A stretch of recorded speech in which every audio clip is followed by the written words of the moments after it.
Chance to upgrade a card, obtain 100 gold, or take 4 damage for some max HP. Check out where our shops are and what our paths hold for us as well. We have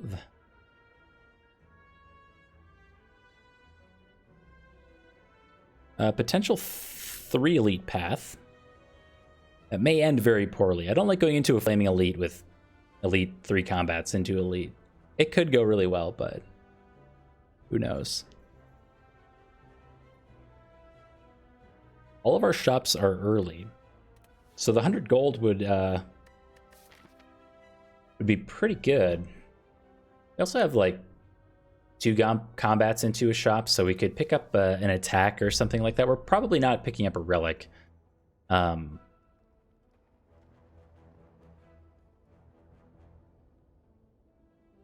You Reddit for emailing me telling me that people messaged on my post. That is the most useless email I've ever gotten. Okay, I think I'm just going to take the safe zap upgrade here, and we'll see what the shop holds for us. The thing that I don't like about 100 gold into an early shop is it puts you at kind of an awkward break point where you can't really pick up a relic. If you remove a card, okay, but then you're maybe buying one other card. It's just like an awkward amount of gold to take. Yes. That's still, I still think it's good. It's probably worth taking over something like choose a card. Like, I would rather take 100 gold and then choose a card from the shop than just choose a card from the start. Anyway. Sure. And we can lean into a barrage. Barrage is really nice to break the slime boss, too.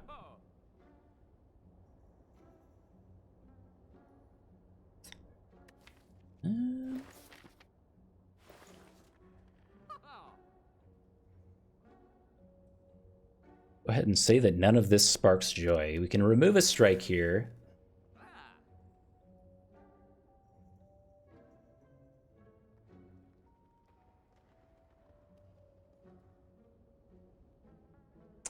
Strangely, I'm going to take this early Rip and Tear to help through these elites. The Rip and Tear in particular, I don't take very often. But if you think about it, 2 out of the 3 elites in Act 1 are... Yes. Are single target enemies. So having the ability to do 14 or what I think is 18? Yeah, 18 burst damage to a single enemy is quite good early on.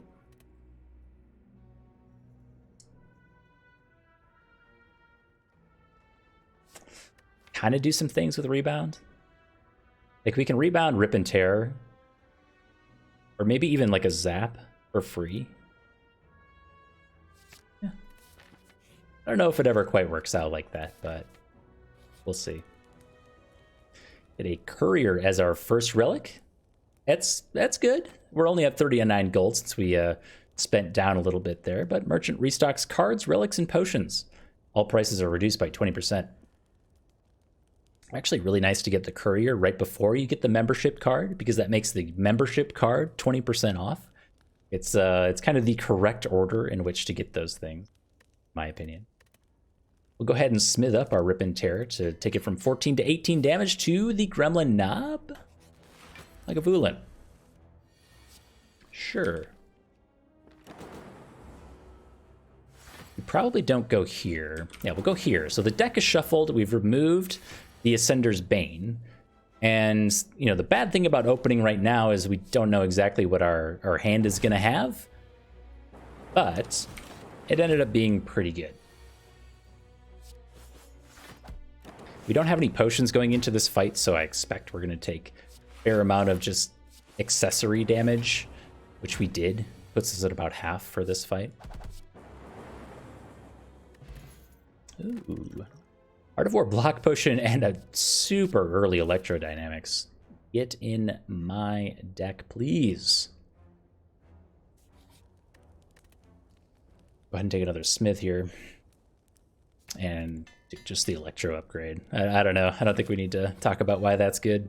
Electro upgrade with a block potion and an Art of War. So good. And toot toot, we're back on the boat train. Got the captain's wheel back. We did just fight Lagavulin.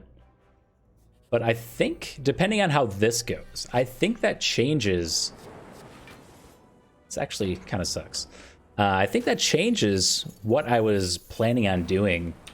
We may just go for that 2 elite path.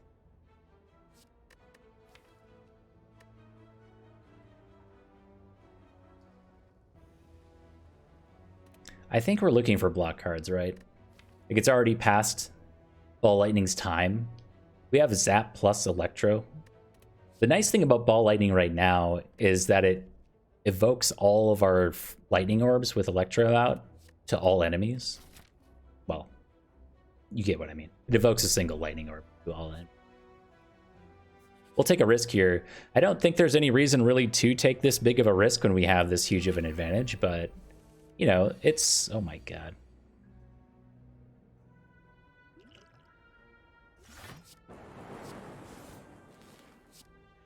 Did I ruin it? Uh-oh.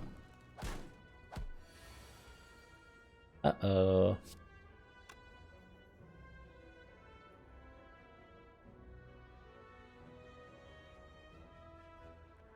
Okay.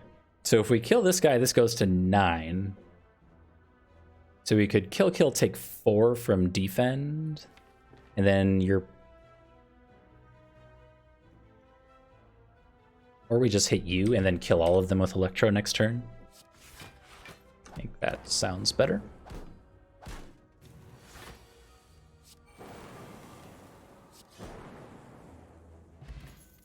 Pick up the odd mushroom. We'll get a liquid bronze back. A charge battery for some block. Give me that Electro, please. Not next turn. Just not next turn. Please, not next turn.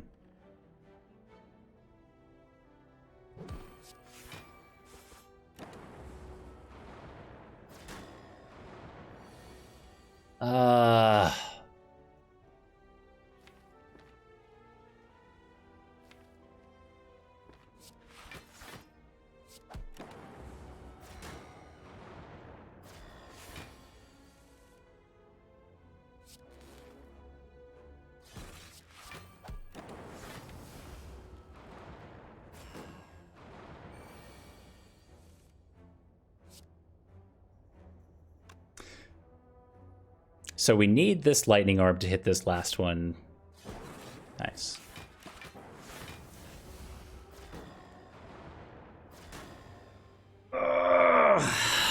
Wow.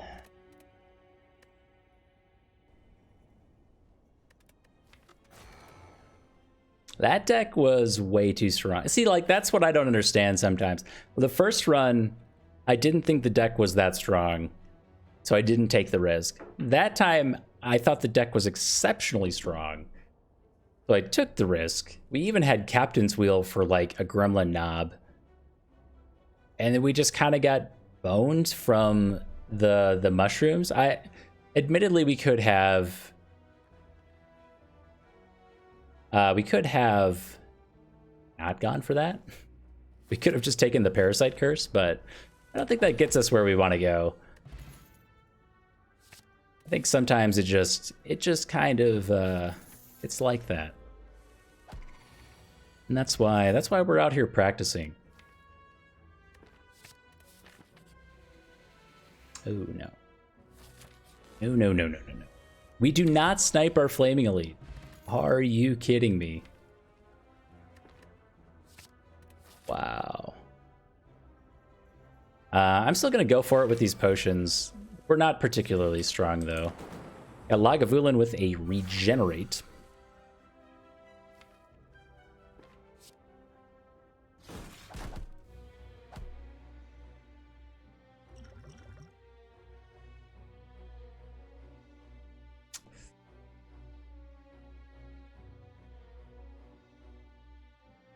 This guy.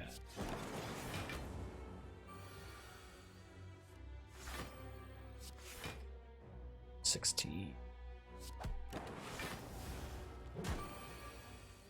May just end up dying here too.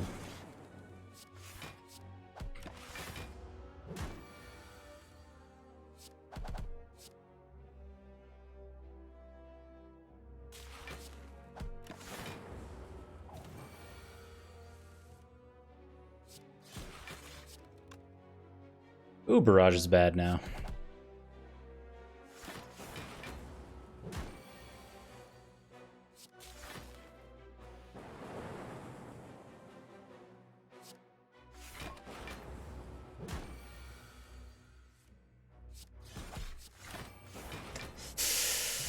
Yikes. Pick up a preserved insect into chance at that rip and tear again early. I think I will still go for that.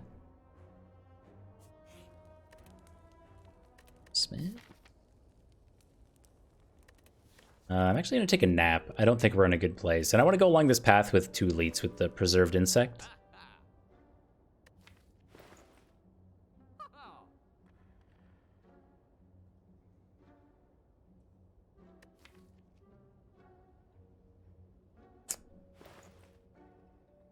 We always take the remove on the strike. We have a chance at an Art of War here. Art of War procs pretty often on the Defect. Maybe not right now, but later when we add more stuff to our deck. So it wouldn't be particularly helpful in these next few fights. But when we're playing things like Zap, Charge Battery, Defends, whatever, does proc later.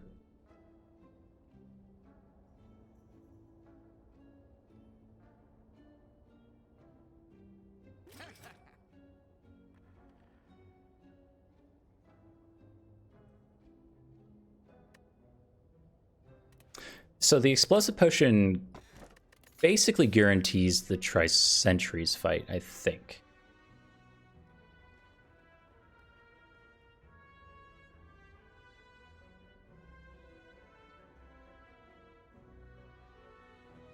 Dude, just getting to the heart is an accomplishment of its own. I think that's pretty good. So congrats on making that far. Not everyone does.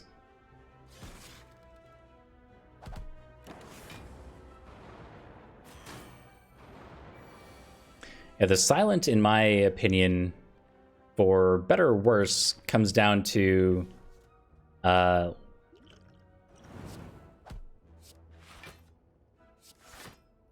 like, did you get Wraith form? And a lot of the times the silence block just comes in the form of Wraith form or something. At least that's what I've found.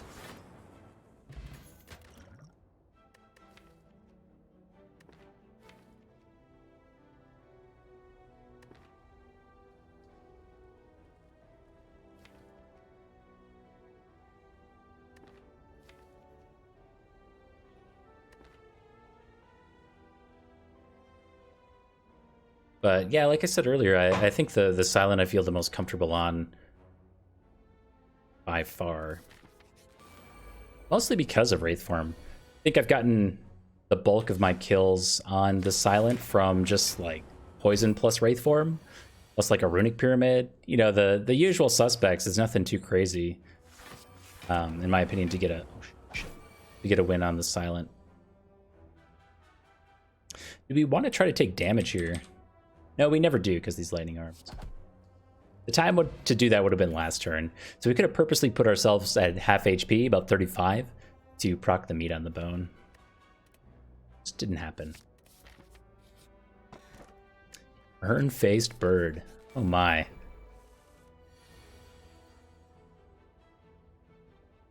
All happening.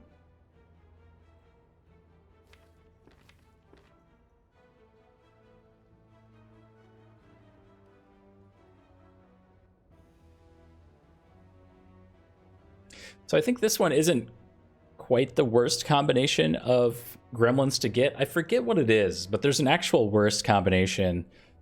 There's a gremlin wizard involved.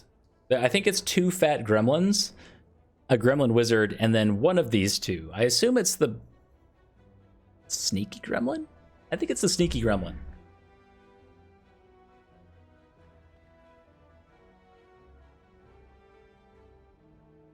Yeah, this sucks.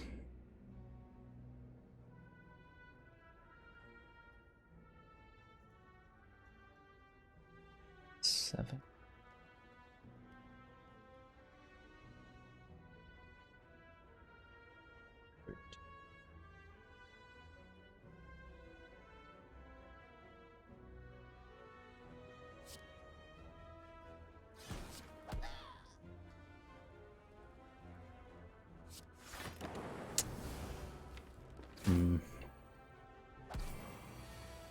Okay, we're in perfect meat on the bone territory.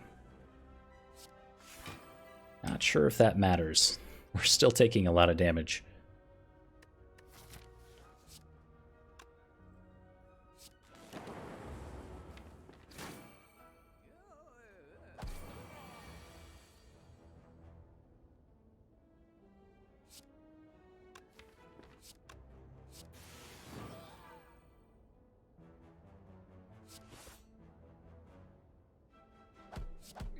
Okay.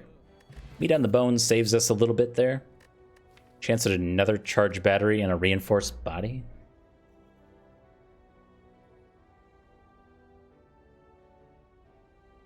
We'll pass.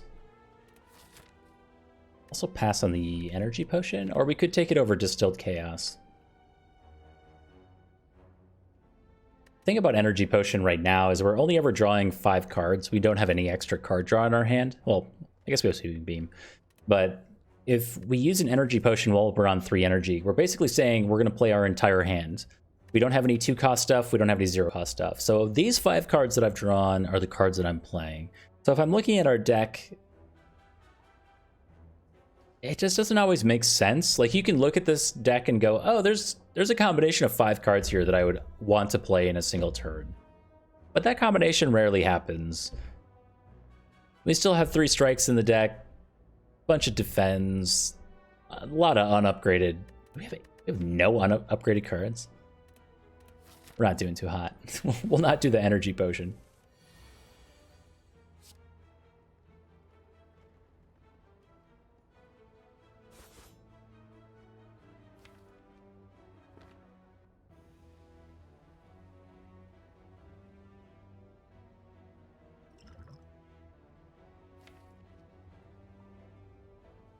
Actually don't have Captain's Wheel here. That is shocking.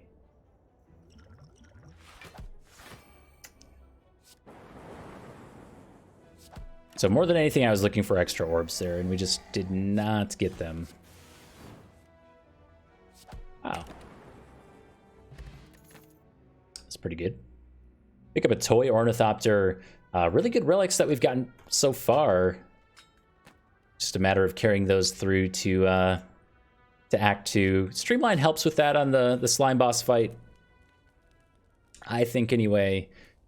So we either upgrade the Streamline or the Rip and Tear going into this fight. They both do about an equivalent amount of damage. The Rip and Tear upgrade is 18, Streamline is 20.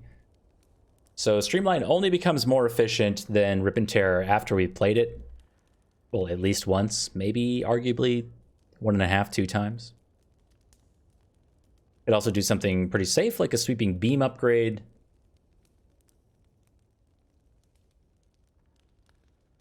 I think it's the Rip and Tear, though. This card gets substantially worse after the slime boss splits, but I am worried about... Nice. Right now, before the slime boss splits. There's a world in which we get a decent split on this guy. No, if we get there, though. Without some help. A rainbow.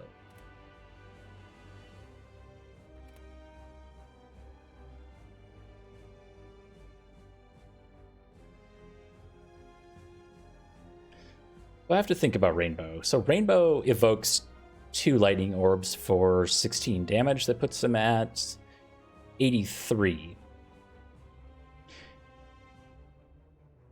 Which is a pretty good amount right before you're shuffling the deck, but that also means we're not playing anything else.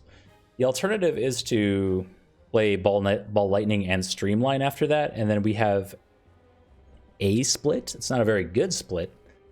But the only thing that makes the split better than this is if we draw basically exactly Rip and Tear next turn. Our Streamline would still be at 2.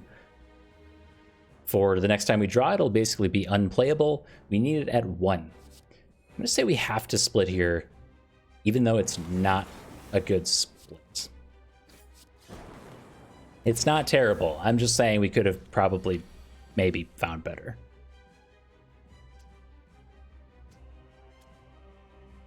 So they're splitting at 25.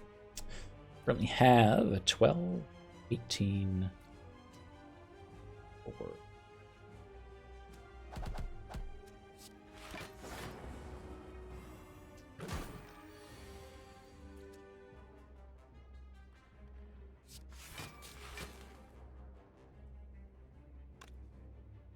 I think the odds are too good that one of these lightning orbs hits this acid slime, so we'll go ahead and throw 6 extra damage on there. Or when that occurs.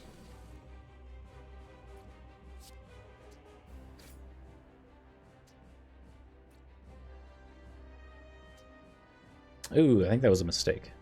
Went too quickly. It was definitely a mistake. We were meant to dual cast this Dark Orb, which killed both of these, and then I would throw the Streamline into this guy.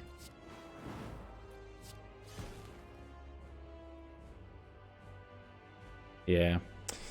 Oh well. 9's about perfect. That Rip and Tear. Really good fight regardless. Oh, just snap pick that Go Farm. Let's just not even talk about it. It is what it is. Alright, chance at another Snecko Eye, Slaver's Collar, and an Ectoplasm. We just take Snecko and move on to Act 2. Not too much to think about at the end of that boss. 319 gold. Oh, we lost our courier from last run.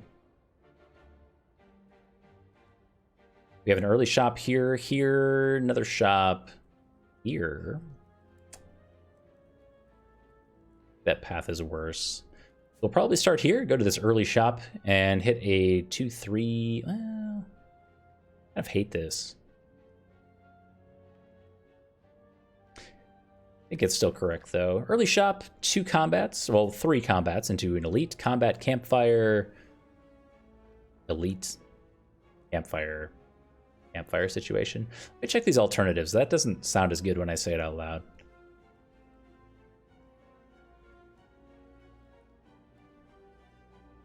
Yeah, the only other alternative is to go campfire, 2 elites in a row, campfire, late shop.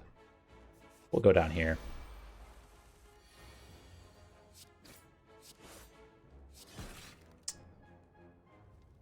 Nerd again.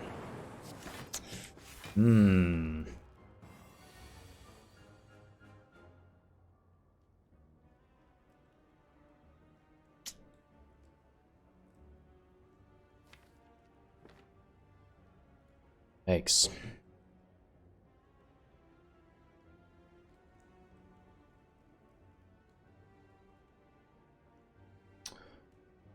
Snecko forgot to discount the cost of my cards. It's okay, we all forget sometimes. So it's not so much about preventing us from taking 12 damage that turn, as much as it is what comes after this debuff. We need to get a better advantage going for ourselves than what we have right now.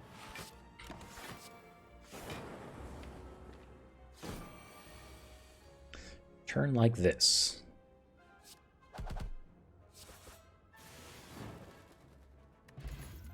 Up a duplication potion for our troubles and some skippable stuff.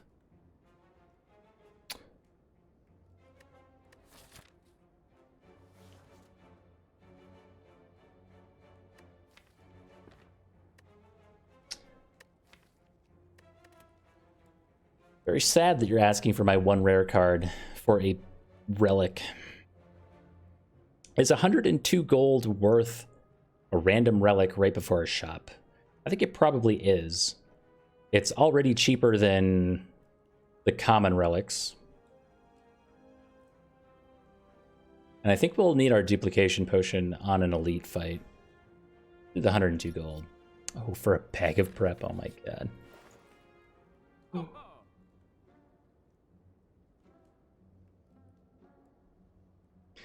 Sorry. Just like went right through that.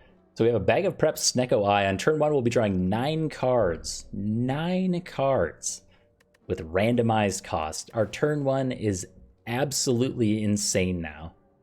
We'll pick up this membership card, and then I'm thinking just a defrag. We still don't have a lot of orb generation. But orbs and focus is typically how the defect is able to scale into the hard fight. So I like the defrag. Alternative is to just remove a strike for 50 gold. We'll not do that. We happen to pick up 26 gold. I don't know if you can pick up 26 gold from a floor fight like this. I actually don't remember. But if we happen to, it may be worth it to go to this shop. No, then we skip an elite. Never mind. I was going to say worth it to go to this shop and then remove a card and go to an elite. But I forgot the paths went that.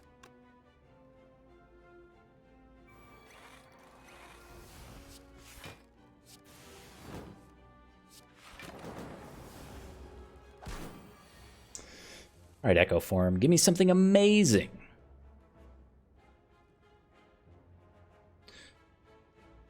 So we have 30, 40, 58, 64. Okay.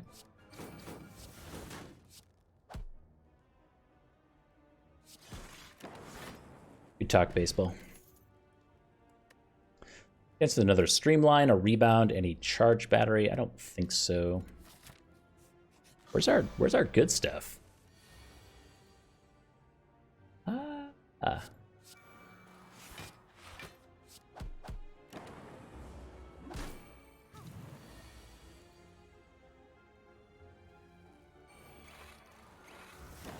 All right.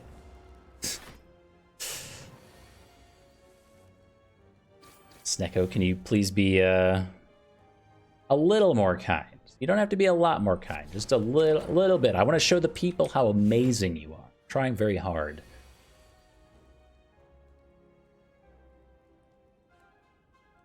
$36 damage. Crazy. Only follow it up with 10 block though.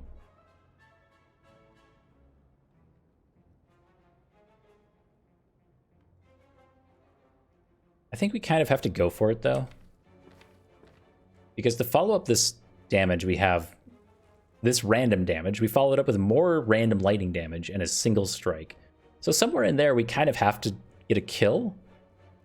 We can't follow up this defend with anything other than a charge battery. And then our turn's over. So we could block for 17, take 5. Actually, you know what? We could block for 14, 19, take 3. You know what? Never mind. I'm glad I talked that out. I think that's taking 3 damage now has to be worth that ridiculous RNG I was looking at doing. Oh my god. Wait a second, it's worse. Hold on. Yeah, this has been interesting.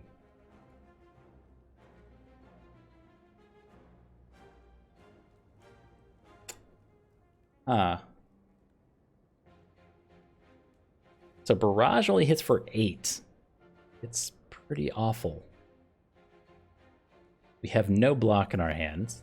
Oh, there it is. There's all our block.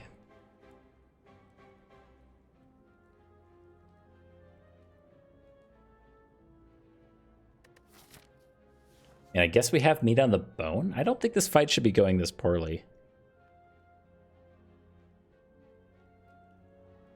We got a few bad draws with Snecko, and now we're getting hit for, you know, 40...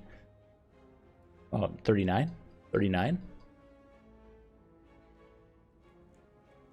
So we can take the same RNG. We have 36 damage followed up by 18 and 6 with some lightning orbs mixed in. I think that's probably our best options. The only other thing to do is to pop our duplication potion now, and if this is like Tri-Slavers or basically any of the elites, we're going to need duplication potion on that fight. For sure.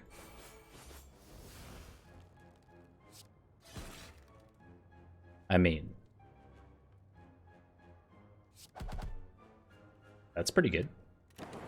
They still take 13, but... Hey, some cheap stuff. That's how it's supposed to go. Get a duplication potion? Okay. And a bias cog. Always the bias cog. A free echo form. Maybe the game feels bad.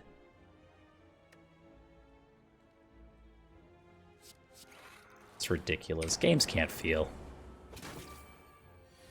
Alright, this is the... oh, there it is. I was going to say this is the bias cog waiting room now, but we have found it. I would love to not take a ton of damage here. I guess it is what it is. If that's all the damage we take, though, which it is, actually. Nice. We proc meat on the bone, and we're not in such a bad place. We go up to 45 HP, pick up a singing bowl, and a chance at a Seek. Seek is always a little strange for me in Snecko decks, because the sneak cost is randomized, and the card that you pull from your draw pile, if you haven't drawn it yet, is at its base cost, or if you have drawn through it and its cost has been randomized, it's then 0. And that in that instance, it works the same as a hologram.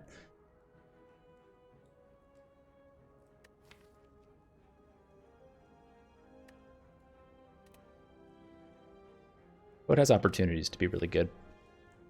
What I don't like about this deck so far is we've kind of failed to add in block cards. We've added in charge battery only at this point.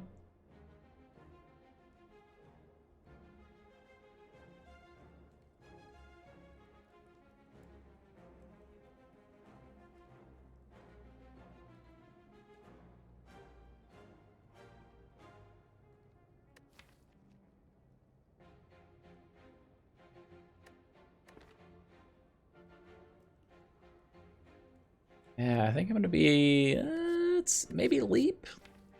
This is a tough choice for me. I mean, we are going against Champ, which is scary. Champ's a fight where we're relying on Echo Form, Defrag, and probably just Orbs.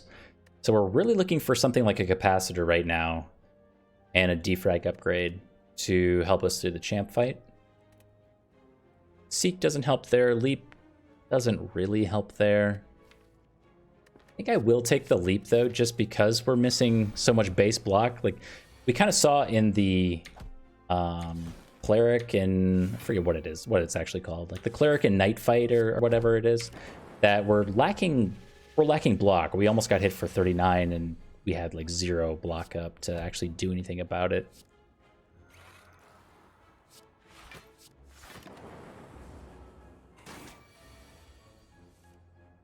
Ah.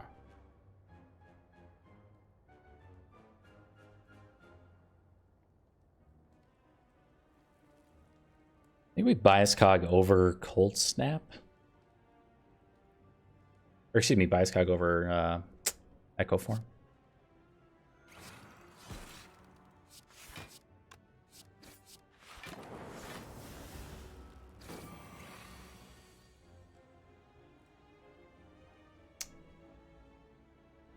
Okay, is there any way for us to just take 6 damage here? We block 4, 12... No, just 12? Yeah, just 12.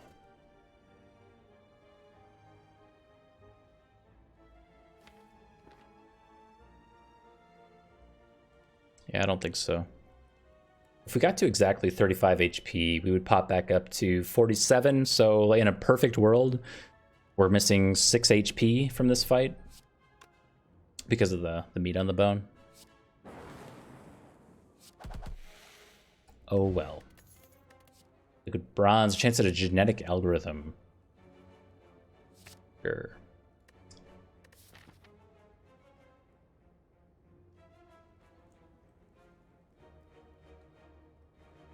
Book of Stabbing, right? like already forgotten what boss we fought. Ay, ay, ay.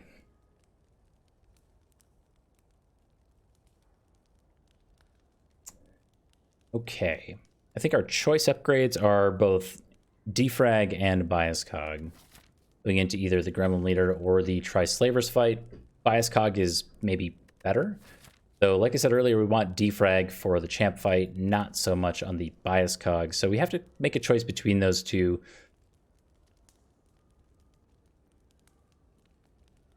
Let's hope that it's the right one. Echo Form into an upgraded bias cog is just ridiculous, though. It's 10 focus for a single turn. If you have those 3 lightning orbs out like we did against the Book of Stabbing, an obscene amount of damage. It's 39 just passively from playing bias cog. Crazy. I'm going to do the defrag, though.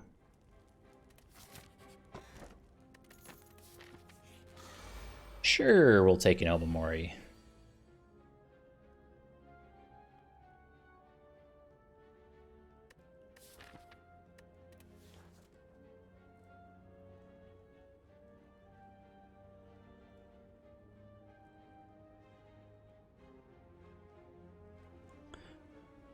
This is obviously a very good turn 1. I think what we end up doing, let me look, 3 more floor fights and this fight. I think what we end up doing is saving our duplication potions for the champ fight, where we duplicate Echo Form and defrag, depending on the order. Like, we probably always duplication potion Echo Form. And if we have both in our opening hand like this, we would just duplication potion both of them, maybe.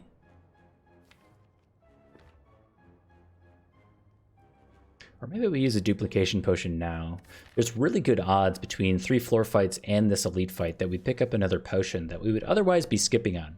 We have Toy Ornithopter value that we'll be missing out on as well. Really incentivized to use one now. I have a question of which one. We'll double the Echo Form because, you know, it's Echo Form.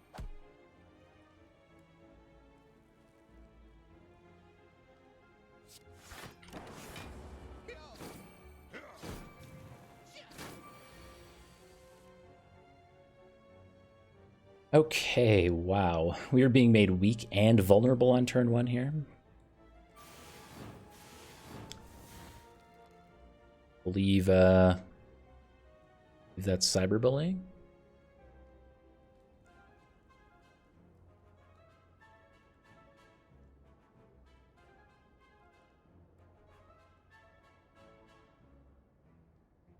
Obviously, we want to Echo Form the genetic algorithm, but there's no real rush to do it this turn. We can do it in a subsequent draw. We're not guaranteed that it's going to be 0 cost, so that is an issue.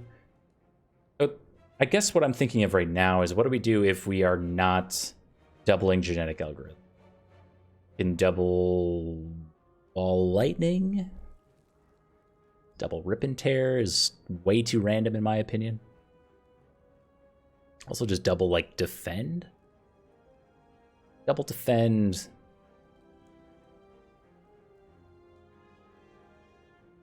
That just kind of sucks. double defend. Ball Lightning this one. We're blocking for 14, we're getting hit for 16.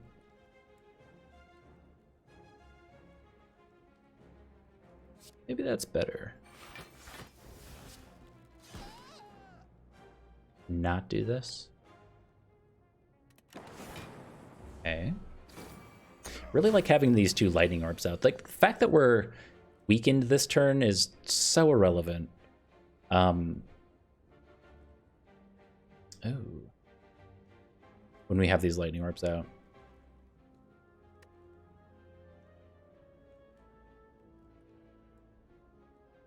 So now we're kind of in that weird spot where we did not play the genetic algorithm, we didn't double it. And we basically have a kill or close to a kill in front of us with double bias cog streamline.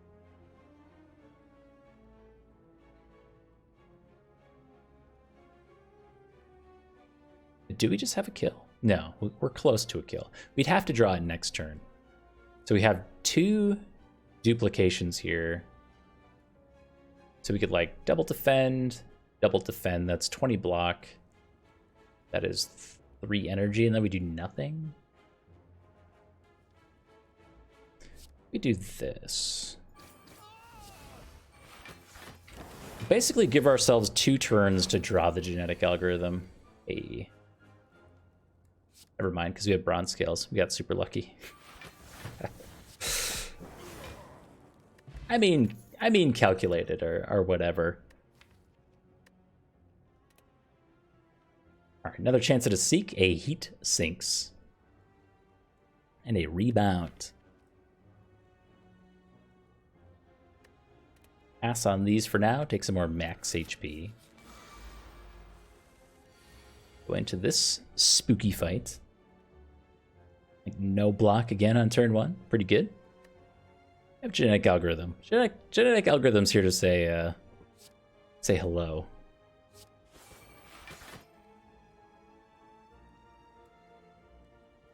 Thanks, dude. You're officially a defend. Glad you could join the party.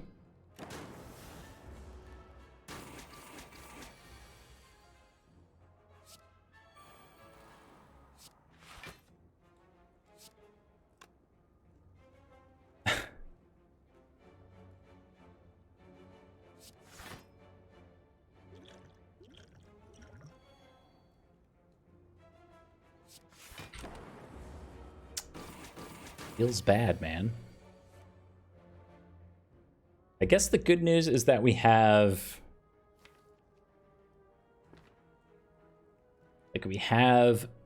Burn Phase Bird with Echo Form and some powers yet to be drawn. Like it's kind of the silver lining here.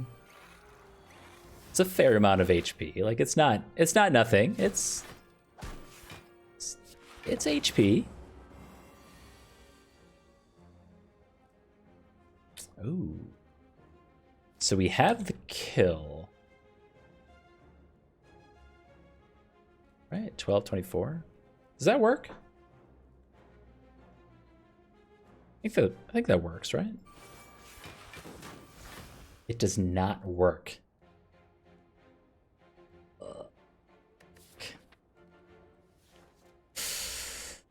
My mistake. So what I wasn't sure of, and maybe should have just taken some more time to think about it. I think I would have still scienced it out, but God. So the Rip and Tear plays twice due to Echo Form, and I couldn't remember if in between those plays, if Malleable procced. And I was like, no, that Malleable doesn't proc. That doesn't make any sense. Turns out it does proc. And, whoops.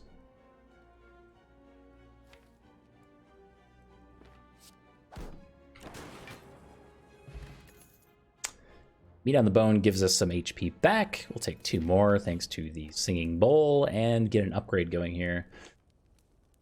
Ooh. Spooky fight. Didn't end up actually playing our genetic algorithm last fight. That was poor. Take this opportunity to get it upgraded though. Man, that bag of prep is just amazing. Every time. It's so good.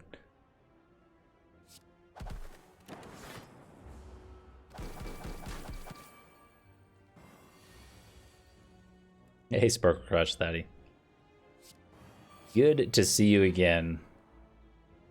I look forward to your advice and assistance if you care to give it. I'm trying to, I don't want to say learn the defect, but learn the defect, because I've often struggled to do as well as I see other people doing on the defect. So I'm basically just playing the defect this evening until I feel more comfortable, because I don't feel comfortable on this character right now.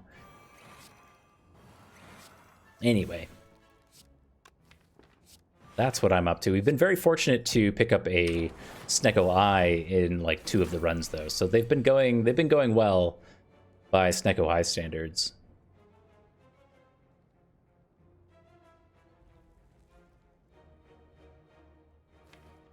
I have not played Genetic Algorithm. Currently taking 22 damage. I think we're just going to go for the genetic.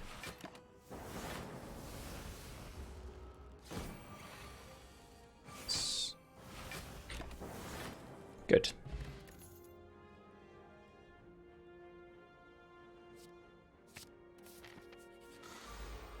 I don't know, Equilibrium with Snecko Eye always feels a little strange to me, but that's okay. I don't want to say anything yet. Ah! Why? I was actually... So in the back of my mind, I was thinking, oh, we've been getting really lucky with our Echo Form draws so far. They've all been 0 cost for the last few fights. And then it comes into our hand at 3. Whatever. We heal 2 from Earn Phase Bird. So basically take 8 there. Not too worried about that.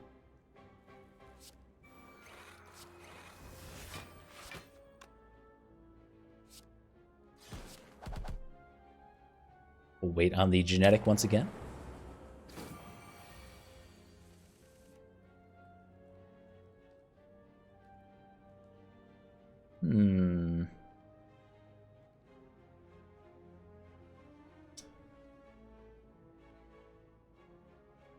May have been a mistake.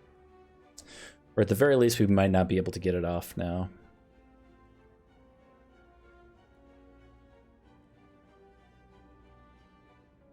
Yeah, I mean, the only alternative is to get 2 Frost Orbs into play. That would be 12 block. Take 15, we go to 30. We would heal 12, that would be 42.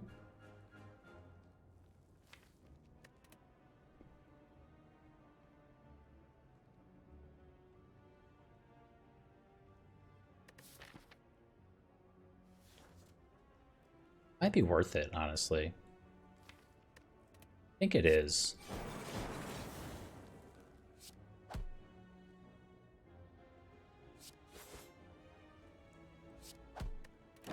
So if that wasn't clear from my mumbling, we were going to take a small amount of damage there to use meat on the bone to pop back up to 42 HP. We were currently at 45. So we effectively took 3 damage there to do slightly better than a coin flip's chance to double up our genetic algorithm and get it to 17 now. Snecko dies. 3 HP for 2 hits on genetic algorithm will almost certainly pay for itself by the end of this run. All right, 44 HP and a dream. What are we looking to upgrade?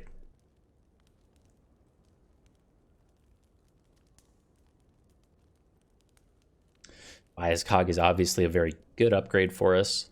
Could be what tips the scales once we get the champ to about half HP or so.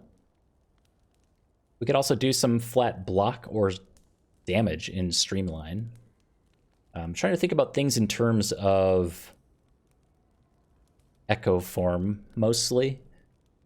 So even getting something like a charged battery upgraded or a barrage upgraded at this point would be okay. Largely what I'm looking to do is get block upgraded, though, at this point. I think our damage is decent with the lightning orb generation that we have and just defrag in Echo Form.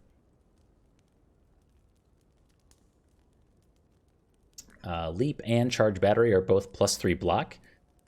So in a sense, they're the same upgrade. Obviously, their base values are different, so this would be 24-ish block, whereas this is 20. And it starts to matter, but...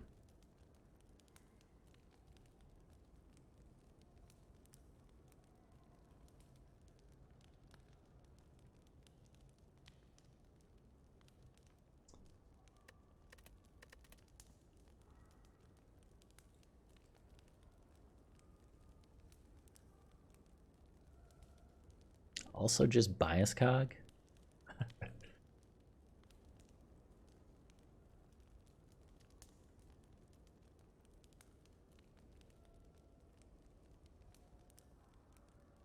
Bias cog is so good. Hard not to. Ah.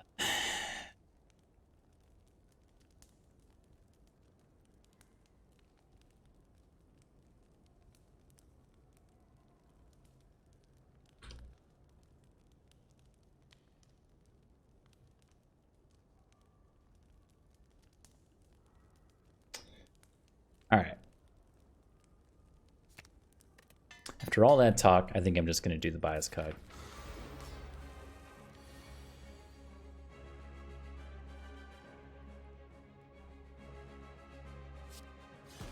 Okay. We're not going to play our defrag even for 0 because we're using it with Echo Form always. And this turn sucks, but we're always using a duplication potion on Echo Form for this fight as well.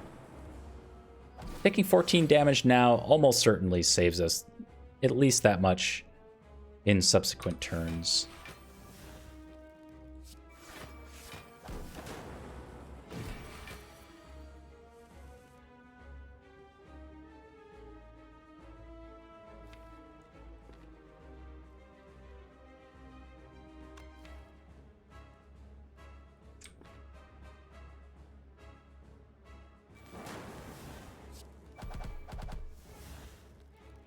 Okay.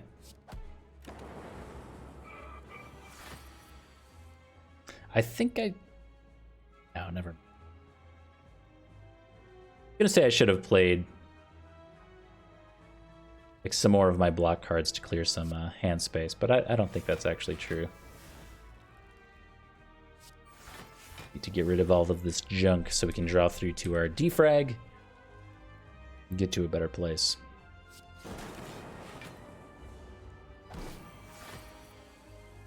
Ah. So this goes to 6. 18. 21. We take 6 damage here.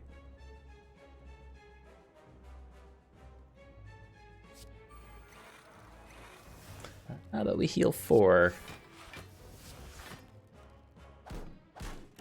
Okay.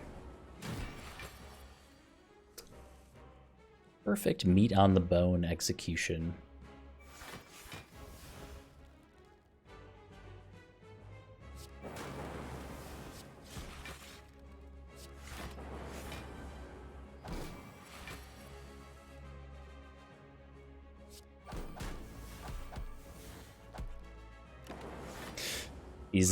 These late fight, oh my god, 5 turns of vulnerable. It's actually a pretty awful time to be trying to pass him over below half HP.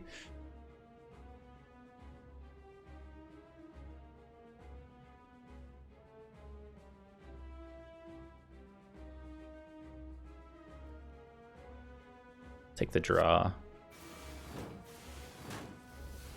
Wow. Alright. Really hoping to hang on to this genetic algorithm for the execute turn.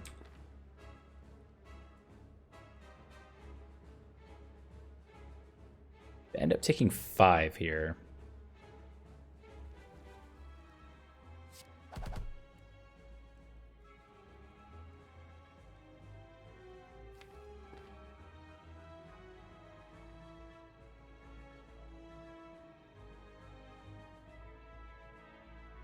Splits at 220.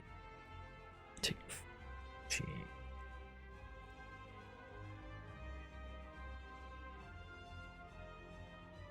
He's taking 14, 13. That is 33 right now.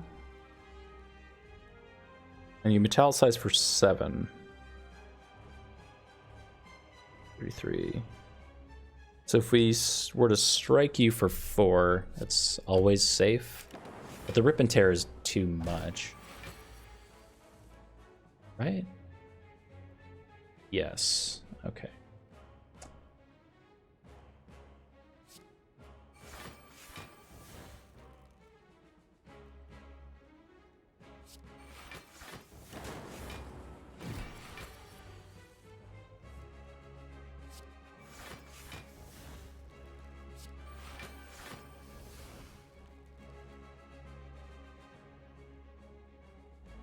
is actually dropping below half here.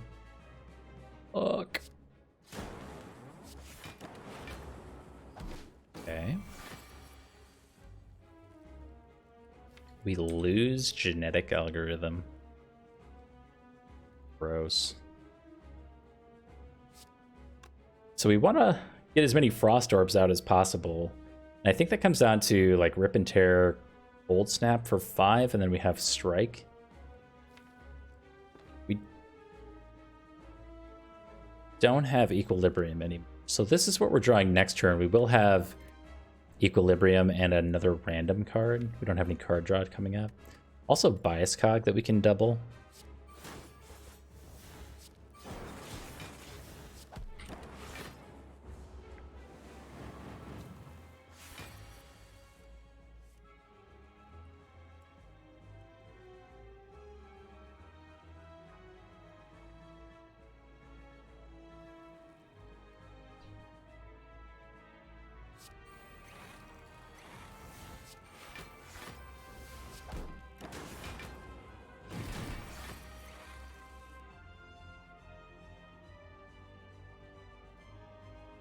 It's full.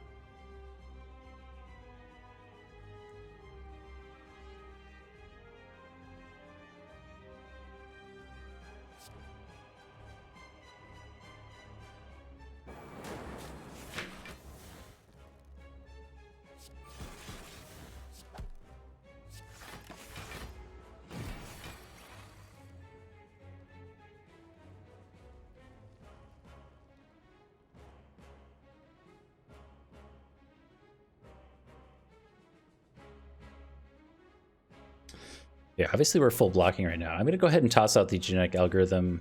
We don't have any other 2-cost attacks right now, and we can just get Zap into play. It does get rid of 2 of our Frost Orbs, but we have a Frost Orb in front, and we need to be doing damage while we still have Focus. We're close to a kill here. I think we have it. Yeah. All right. Very, very slightly spooky. I'm going to take an Electrodynamics. And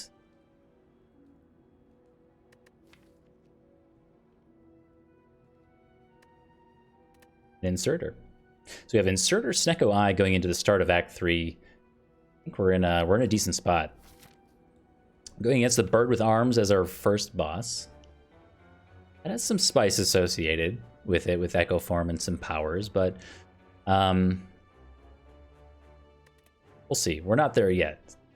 We have 300 gold. We do have our Emerald Key Piece. We'll be looking to recall and get our Sapphire Key Piece from a chest this act.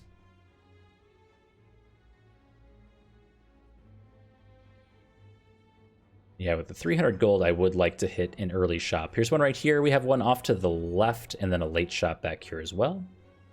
If we were to take this shop, we'd be trading it in for a single campfire, which I don't think I like. What I would like to do is go to an early shop, probably remove a strike, do some other things, maybe. And then save the remainder of our gold for Act 4. We do have a membership card, so in a sense, we're on 600 gold right now, and there's no reason not to go to an early shop here. We can easily pick up a rare relic if there's a good one there. Tungsten Rod being one of my favorites. We'll see. I'm going to take a quick second here, though, to stretch my legs and get a drink. Be right back.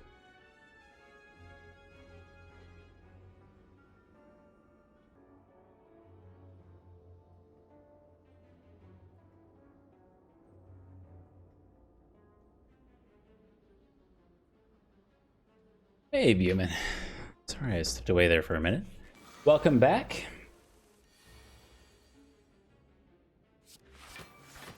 Remember what I'm doing here.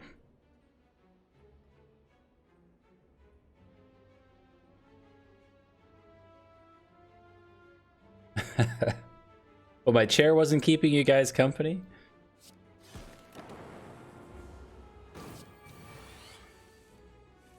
I don't. It's funny you say that. I don't actually step away. Like, I don't think I step away that often. Maybe I do. I don't think I do. Maybe I do.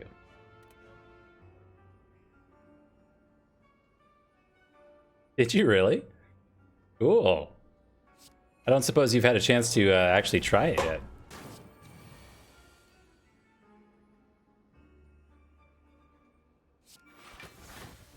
I'm a fan. I hope you enjoy it.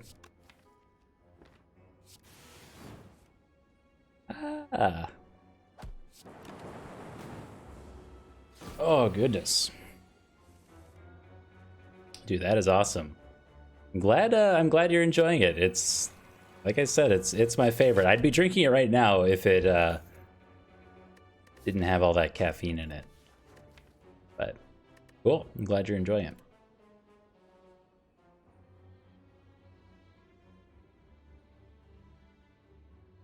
It does. It's a really strong flavored tea, which I love about it.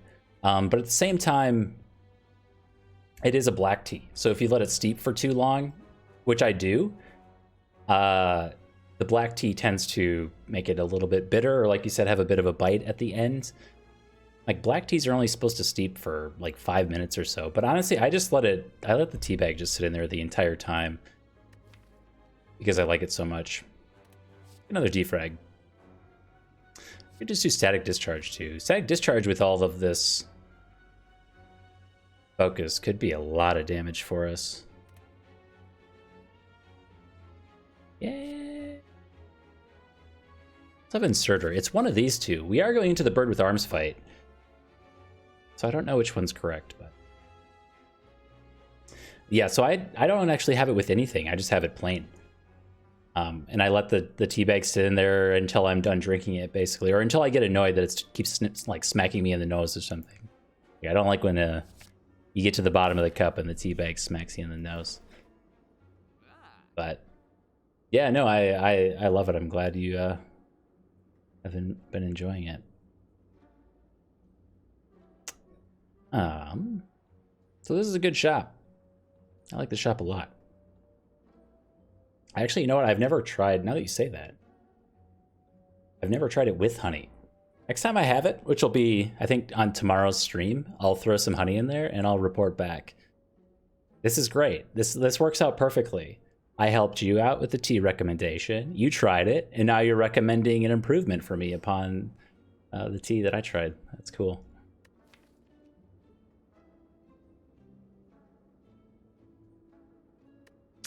Obviously, we're taking the Glacier. Glacier is just way too good not to take. Want to do a card remove. We could also do a compile driver. We have 2 different types of orbs. I have not tried the vanilla combo flavor, but the Harney and Sons teas, I have a bunch of them. They're pretty good. They tend to be, I don't know if this is true or not, but I'm going to call them Americanized teas because they have a lot of just flavor in them. And I found that a lot of like more traditional teas are more light and you can taste the tea leaves, whereas these ones tend to taste like, I don't know, whatever it says on the tin, more so than anything. So I like that brand. It's tea for me. I like it. But no, not the vanilla combo. Oh god, I'd have to go look. I bought the English breakfast one. There's one called Paris that I like quite a lot. The Paris one's more, I don't want to call it rare, but it's harder to find. Tends to be more expensive.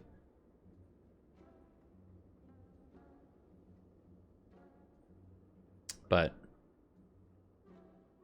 my girlfriend actually just bought a 2-pack of their winter Christmas time teas, and we've yet to try those. Those are also caffeinated. But one of my New Year's resolutions is to step back on the coffee consumption. I tend to be a bit of a coffee drinker, a lot of a coffee drinker.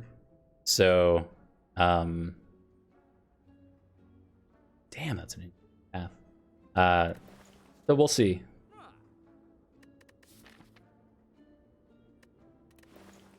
Please do. Please report back. Excited to know. Okay, so here's the rundown on where we're at. So we could kind of cheese this and buy the lizard tail. I feel embarrassed to be buying a lizard tail because I don't think we really need it, and I think it's wrong. I don't really want to like spread the idea that buying a lizard tail here is optimal or good. No, I love being distracted. Please don't ever worry about distracting me from the streaming. It's largely why I'm doing this, is to meet and chat with people. It's what I've never really understood. Like, yeah, I could sit here and like hyper focus on the game and just have that be the whole stream, but at the same time, I don't need to sit here and like just talk to myself playing this video game. So no, I appreciate the side conversations.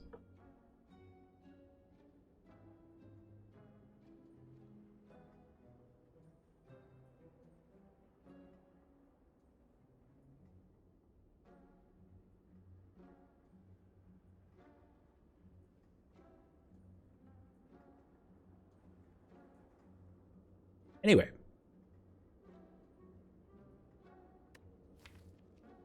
Wonder if the Sling of Courage is ever the right option here.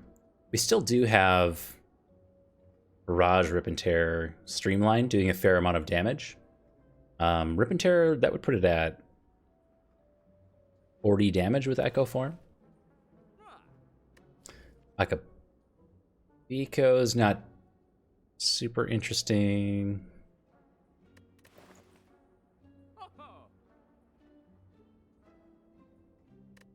More wondering about the compile driver. We only ever have 2 types of orbs. I think it's still good in that situation. Just don't know if it's correct. I'm going to try the Sling of Courage, mostly as a try.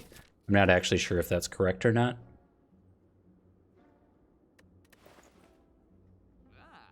And some other stuff as well.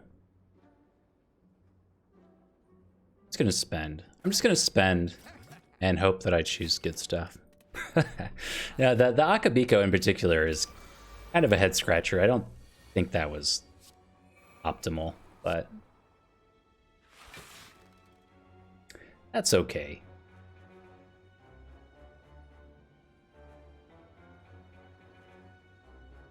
Hey, welcome to the party.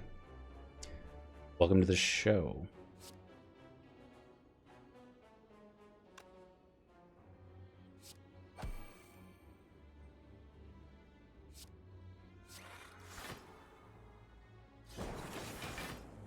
Okay, choices were made. We're relying on not Echo Form, electrodynamics to get us through this fight. So I figure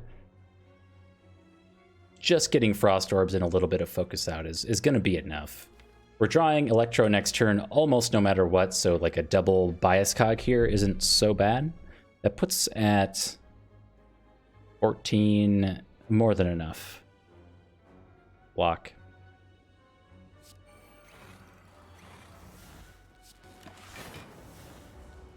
Did any of you happen to catch my shitpost on Reddit today? I was pretty proud of it. Oh, we haven't played Genetic yet. I put the time meter on there. I had this question in a stream title a while ago that was, is the time meter holding a snack? And I made it into a picture with arrows, and I put it on the Slay Spire subreddit, and it's, I'm sad to say, the top post in the last 24 hours. Yeah, it's the Slay Spire subreddit. Oh my goodness. Next messages. So we want to double the genetic, and I have just not done that yet. So I don't know if I actually do want to do the electrodynamics here.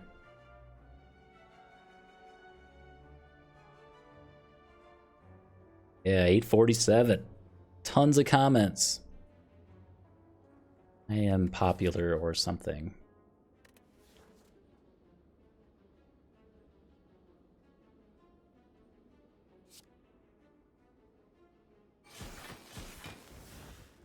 And I think this is fine to not play the Electro.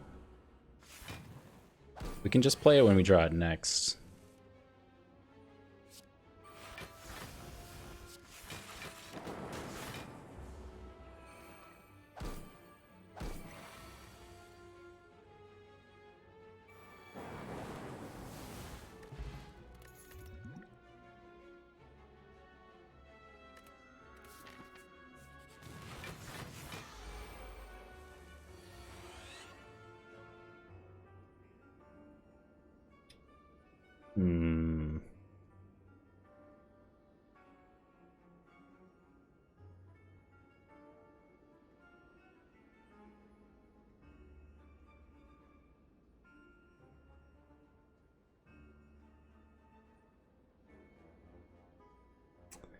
I think it's correct to bias cog here. Strike is fine. It does waste our Akabiko, but I don't know if I care.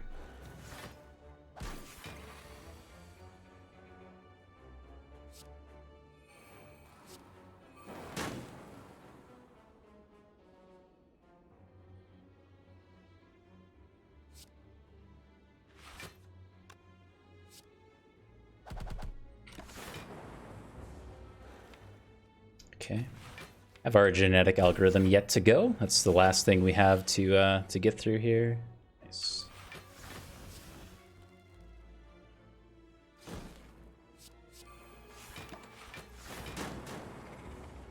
We've actually gotten really lucky with the ectoforms recently.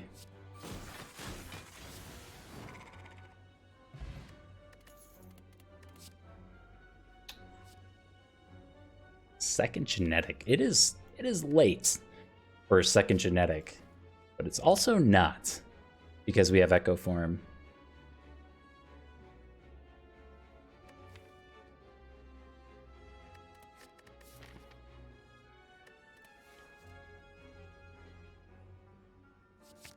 Try it. Ah, I did not want this. This, my dude, it's too early. We need both the bias and the glacier here, I think. Obviously, we can't do both.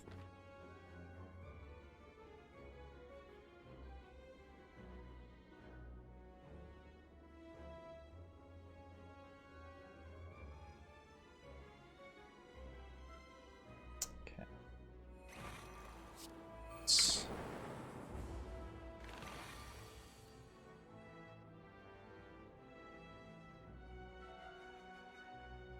Having this genetic algorithm already at 41, I don't know if it matters. I mean, obviously it's nice to have it doubled, but at this point, I think we're okay just to play it for a single upgrade.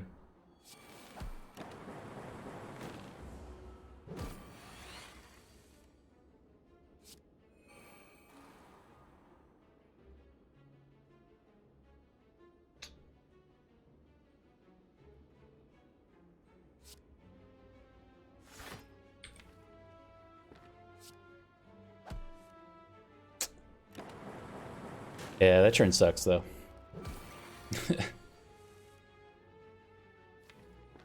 Let's see, we don't have any other powers to go through. We're just looking for a genetic algorithm at this point, so the game is not taking damage as best as we can.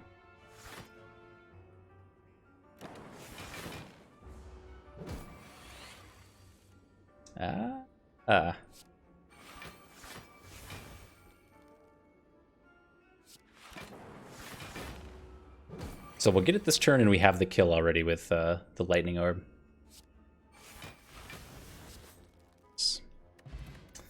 Ugh. Leap plus.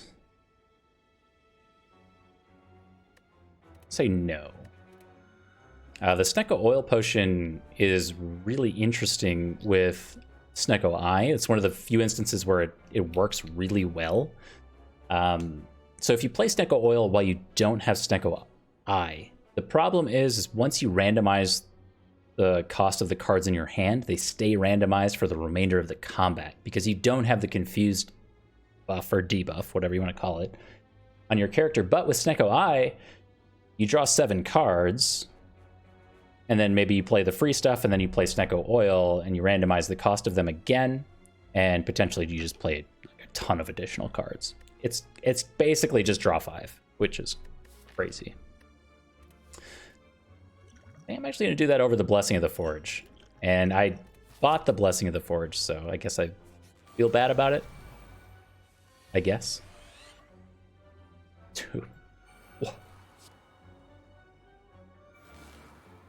Turn 1 is bonkers.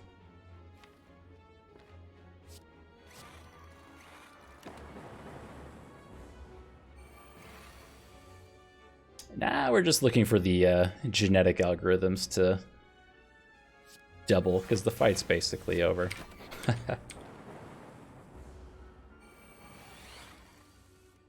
And do nothing.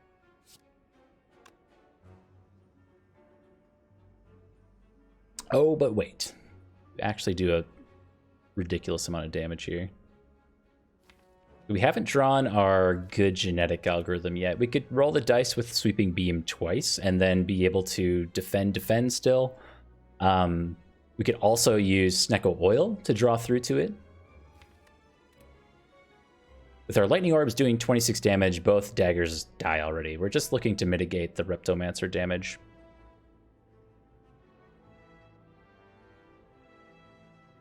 I have Akabiko still?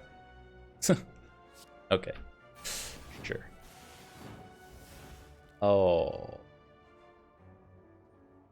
Okay. So this is where... Okay. Well, this is where I'm going to use Snecko Oil to basically save myself a ton of HP. So we'll make room for 5 cards. We have 2 energy. And then we'll randomize the cost of everything in our hand. And hopefully genetic algorithm gets to be free.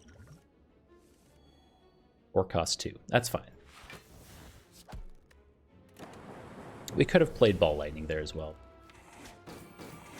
It doesn't really matter at this point. All right, we played all our powers. We healed off of this fight. Pick up an Emotion Chip. You lost HP during the previous turn. Trigger the passive ability of all orbs at the start of your turn. Density, Force Field, Recursion, and Chill. Force Field is just 12 block, so it's an upgraded leap, and we just passed on an upgraded leap.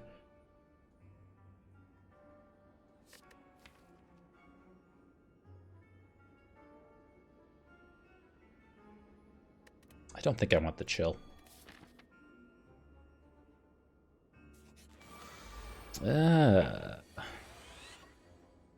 This nerd.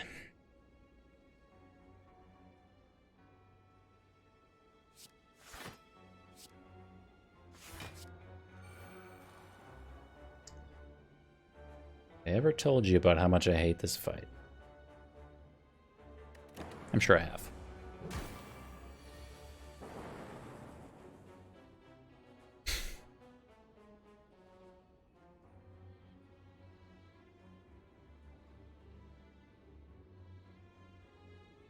Okay, what's good with you, man? We're out here slaying some spires this evening. Doing the only thing we know how to do.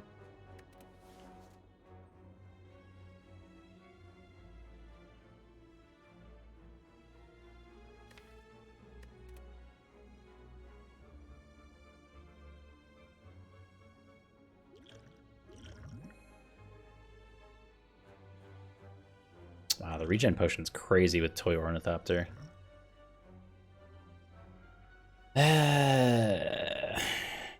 How badly do I not want this Parasite Curse? That is the real question, because we could just play Echo Form and move on with our lives. This is the spaghetti monster that gives us the curse, and it is giving us the curse right now. So we could just play Echo Form, take the curse, and move on with our lives, remove it in Act 4. Or we could not do that.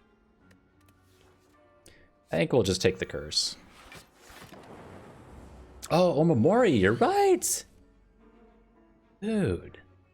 Genius. Good call.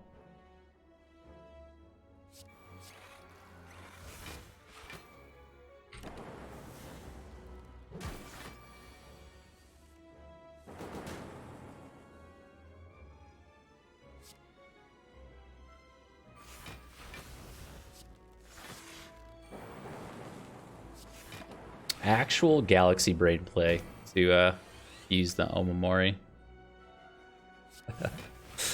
Who knew? We have calipers too. Can we ever do things with calipers? Should I be building into that more?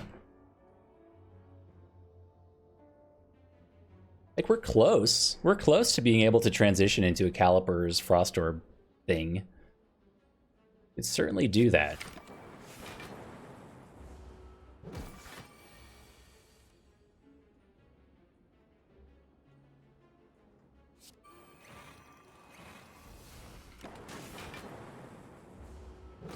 Another fight where I think we're just going to end up healing. Damn good.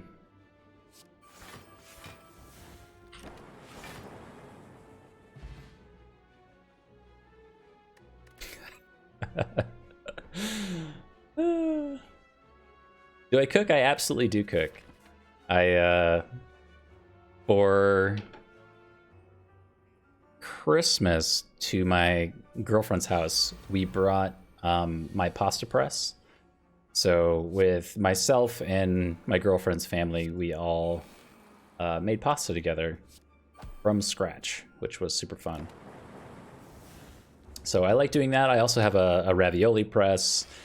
Not that I'm like hard stuck on the spaghetti thing. It's just what's coming to mind right now. But yeah, I cook with some frequency.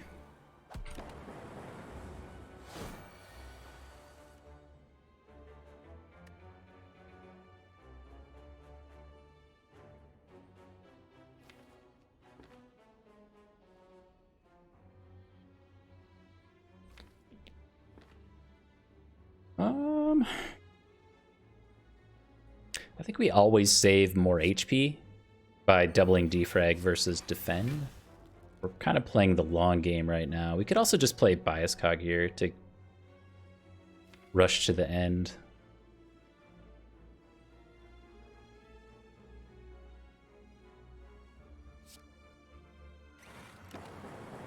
Seems correct. We could also have held on to it to play it to gain some HP back, since we kind of knew we were going to be taking damage. Okay.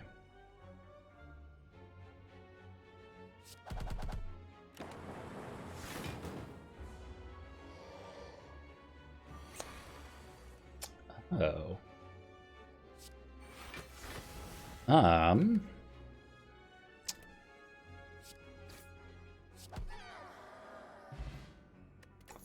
Let me think about that in a second. Some max HP. Pick up a Mercury Hourglass for some more HP. So this has to be our Sapphire Key.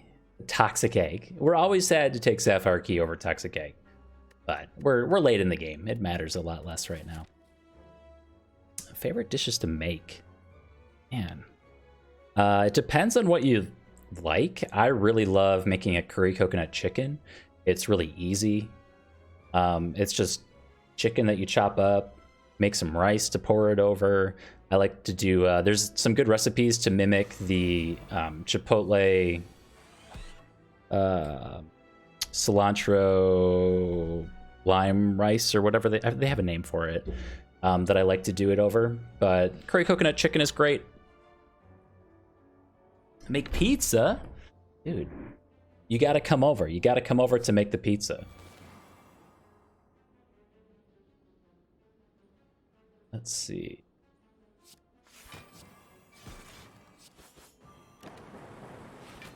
How hard is it to make? It's insanely easy. You basically buy the ingredients at the store, you pour it all in a pan, and you let it simmer for, I forget how long, I think less than an hour. And then you like that's it. Like you cook I think you cook the chicken beforehand. So you have to put some chicken, cut it up, put it on the stove, make this like sauce basically, put it in a pan, let it simmer with the chicken in there for a little while, then you pour it over some rice. And it's like up to you to expand from there. Like I said, I do the curry coconut chicken with the cilantro lime rice, which adds a lot to the dish in my opinion, but you certainly don't have to do that. That's a fun one. I don't know. I can't think of a lot of things that I've made that are like interesting in recent history beyond the pasta that I just did this last weekend. I don't know, maybe something else will come to mind. You have to be careful with the coconut milk though. A lot of the times the coconut milk is in like the it's like where you would find like it's kind of tucked in with, I think it's the Thai food.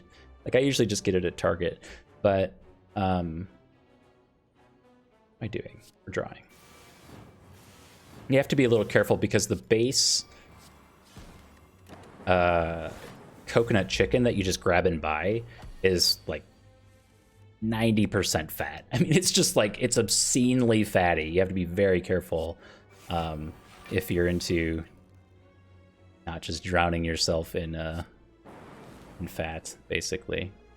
It's delicious, but you can get the low fat option and it's just as good. Trust me. Hey, lock cards.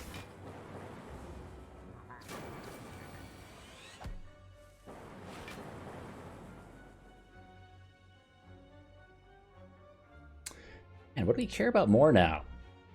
Double bias or double genetic? I think this is our good genetic. We don't need it much higher than this. Like 62 block after we play this is already more damage than, well, it's almost as much damage as the heart does on its big attack on turn 2. So yeah, I don't have one recipe in particular that I like could share. I think whatever you find online is probably fine for that recipe. Be my guess anyway. We'll keep this guy around. Looking stream when? I actually I don't know if you guys have ever seen the YouTube channel Binging with Babish. It's one of my favorites. Babish is the guy who got me into making pasta in the first place.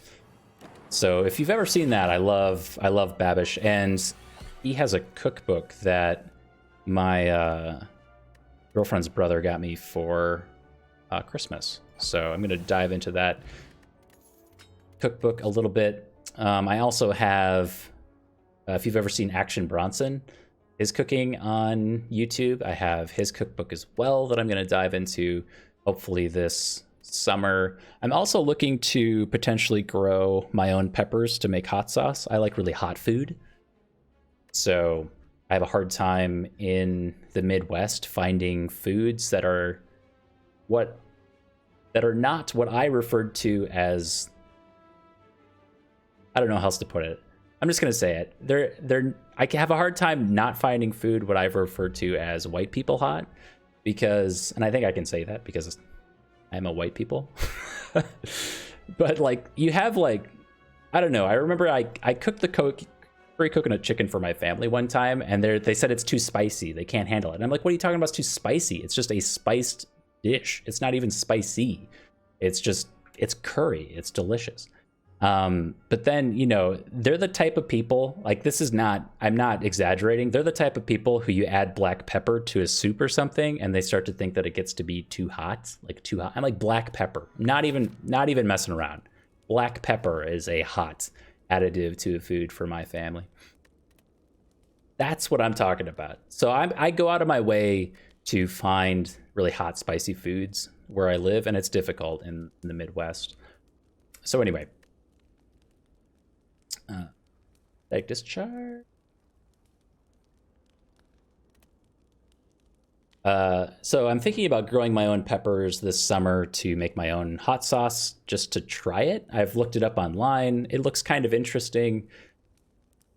it's something that I could probably do in my apartment. I don't have a house or a community garden that I can go to, so I would have to basically have a plant that could have quarter to half sun on my deck. We don't get a lot of sun on our side of the apartment. And I think peppers do okay there, but I'd have to look into it.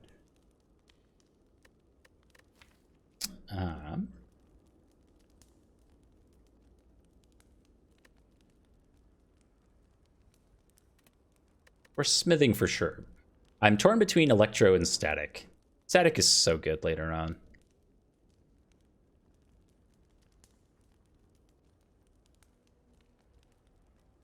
Just moved to Mexico. I have...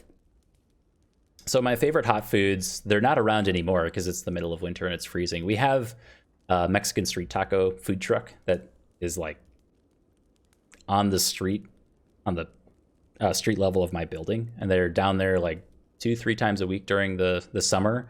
And I used to ask them. They have so I get carne asada with salsa verde, and it's a delicious salsa verde that they have. But they also have like a habanero based hot sauce that you have to specifically ask for.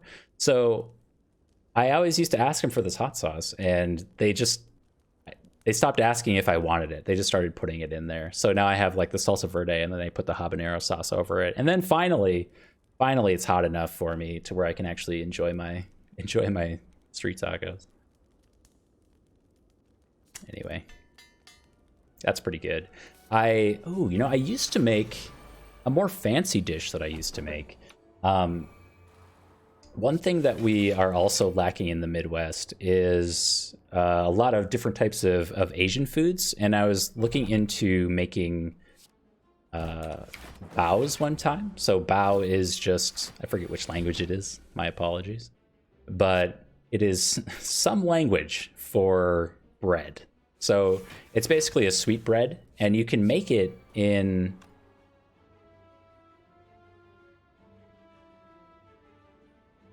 It could just be Mandarin. Yeah, I think it is probably just Mandarin. You can make it in a rice cooker. So you can just have these, like ideally you have the bamboo baskets and you put it over a pot of boiling water, and that's how you steam your bao. But that's not always possible. So you're able to do it in just a rice cooker, and that's how I did it one time. And it works. It's okay. It's not optimal, but it works. It does its thing. And that's a delicious little thing. So you can go pretty deep with that. You can add in, I did a guabao. So that was braised pork belly that you braise in a pot. And then, I forget, this was years ago. I think it's pork belly, cilantro, peanuts if you want them, and something else. Yeah, I think bao are somewhat comparable to... Well, kind of. They're kind of comparable to dumplings, like in the idea that they're both steamed, but the baos themselves, it's like a thicker...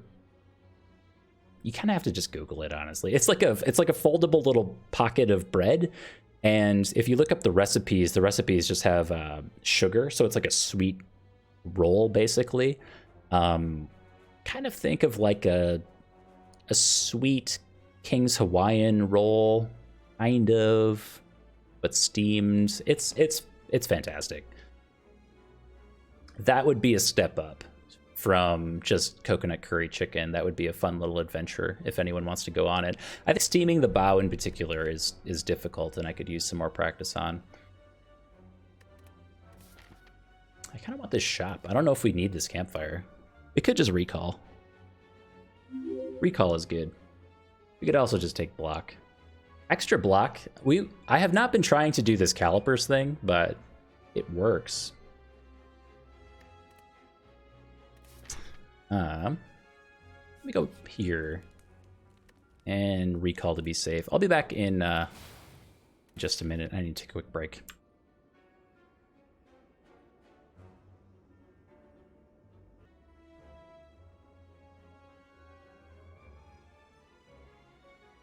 All right, I'm back. And it looks like we recalled. I think I remember doing that.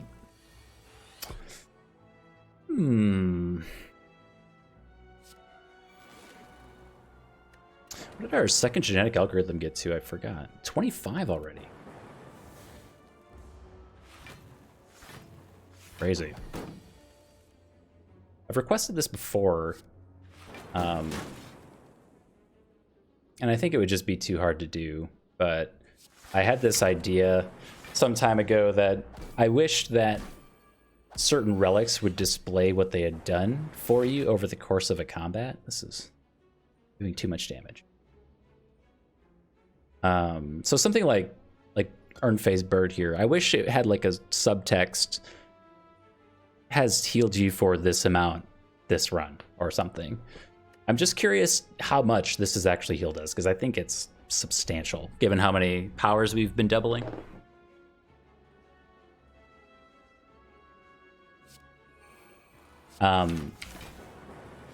But in short, people told me that would be too difficult to program, and I don't program, so I just believe them.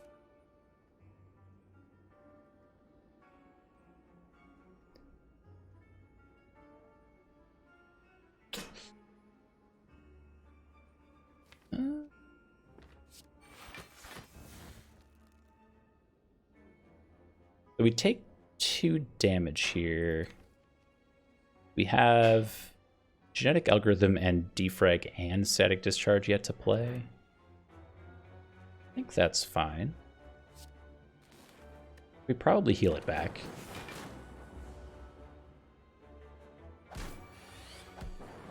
Oh, Mercury Hourglass ruined it. Oh well. This is a skip. We could take a skim. Skim's pretty okay with Snecko Eye.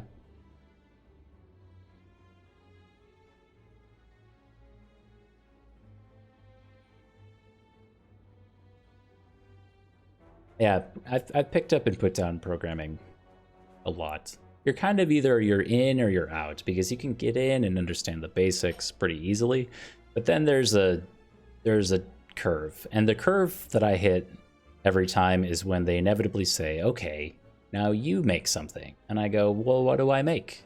I'm very willing to put in the time and actually make something, but I need some guidance on what that thing actually is that I'm looking to make.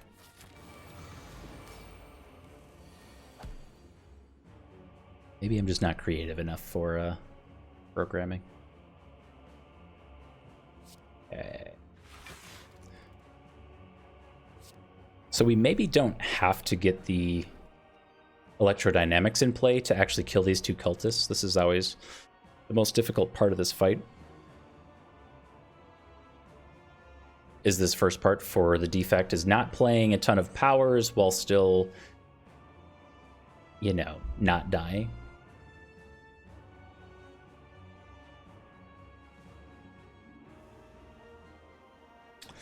Yeah, I would not go as far as to say that I have a passion for coding. I think that's fair. I think it's interesting, and I think it's good to know on a base level for pretty much everybody. Like, I mean, that's the way the world's going. Why not learn more about programming and just basically understand how things work? But yeah, there's a steep curve there that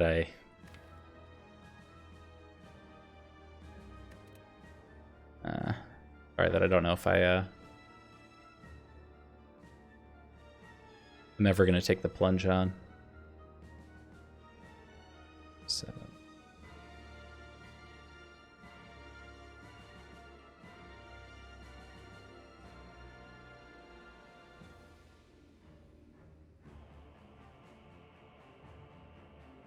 That is awesome. I think, you know, now that you say that, that's actually one of the reasons why I had wanted to get back into coding, is because they're teaching it to kids at a really young age now.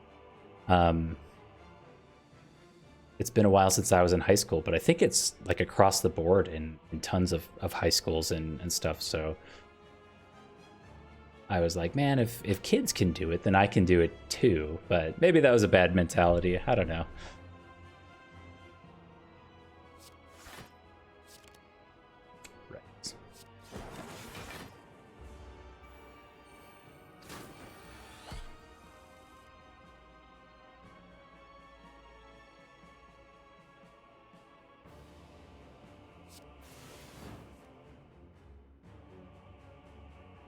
was maybe a bad draw. We could have drawn into Echo Form and not been able to play it. Been tragic. Let's have no block here. Nice. So what do you do with a coding board? Like, I think I know. I think I remember seeing them in the physics classrooms and stuff where I went to college, but I can't actually think of what they do.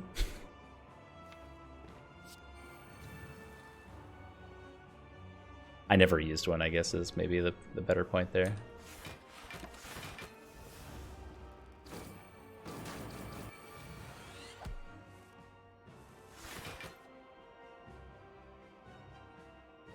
Voyix, thank you very much for the follow a few minutes ago. Sorry I missed it. And Hope Vidias as well.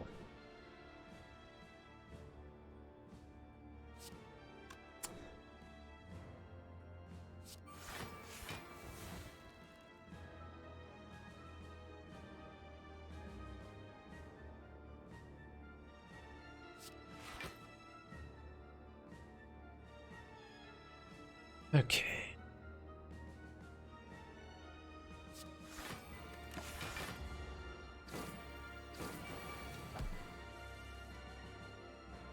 Okay, now we're doing things.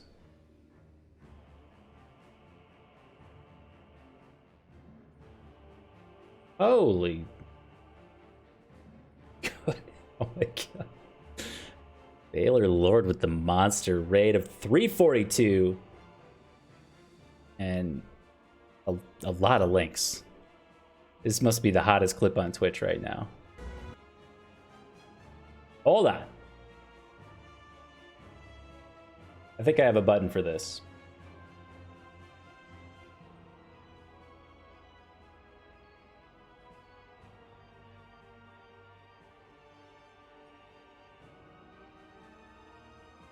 Okay, I think I'm back.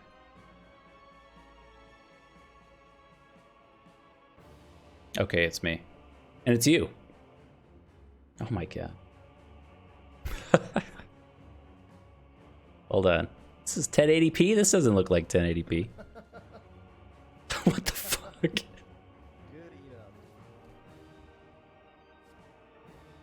This is choppy. I see the dual wield. I see the ridiculous block. Why ever stop? Why ever stop? That's amazing. I'm gonna have to go look and watch that run. I caught the end of, or one of the runs today when I was at work, but not that one. That seems to be the hot one. Let me play my turn here a little bit. Dude, nice block.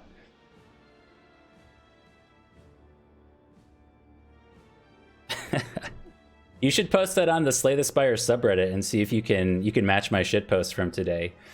If anyone has visited the Slay the Spire subreddit today, I am the proud poster of the "Is the Time Eater holding a snack?" shitpost. I'm quite proud of it, and I don't mean to like. Oh, thank you for the upvote, dude. I have to warn everybody or prepare everyone. I think my best shitpost ever is coming tomorrow. I'm not done with it yet. I'm pretty proud of it. Oh yeah, you can post the link. You should see if it'll let you post the link. I don't know if I have that enabled for everybody right now.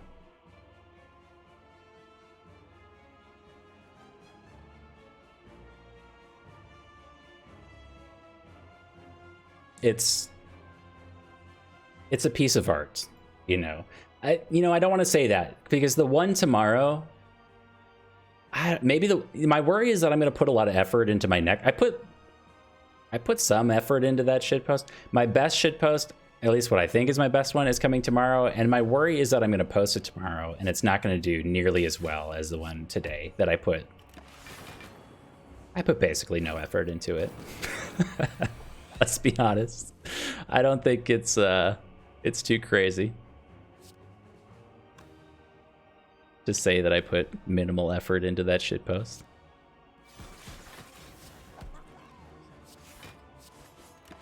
I did Google time meter transparent PNG. I did look at the pixel size. I did bring it into GIMP.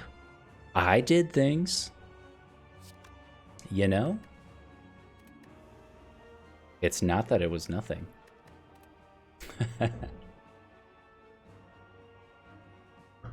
Thank you. I think the best part of the shitpost is somebody tried to quite literally like, technically. And I was like, no, you may not. You may not technically me in my own shitpost. And I had a very friendly, nice response that put them in their place. They tried to tell me that a clock is a tool used to read time. So it can't, like, what did they say? I forget. It was like, if it's a tool, it can't technically be a snack because calling someone a time eater eating a clock is the same thing as calling what they say, like a speed freak is the same as someone who would eat a radar gun or something. I don't remember. You'd have to go look. Anyway, the time eaters clock, which we may see next. This is the first boss on A20. Welcome to the stream, everybody. I haven't even told you what we're doing yet. Forthcoming. The time eater's clock does not have any hands on it. It's been de-handed. And I propose that the time eater's clock has been de-handed to make it easier to consume.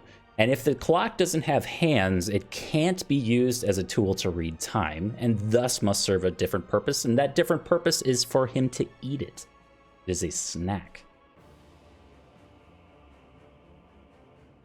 Random question. That is not a random question. The randomness is me going on and on about a pointless shitpost on the Slay the Spire subreddit.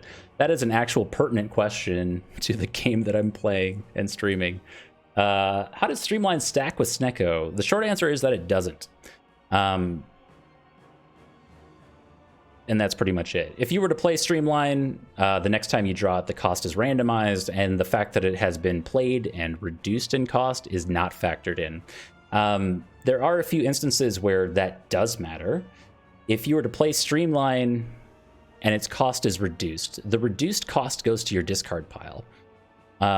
And your draw pile as well when you shuffle your deck. So if you have a hologram, you could pull back Streamline at a reduced cost. You could also pull out Streamline at a reduced cost with Seek. But as soon as it's drawn again, the fact that you've played it before is irrelevant. I appreciate that you're getting some joy out of it. It was fun. I'm looking forward to tomorrow's.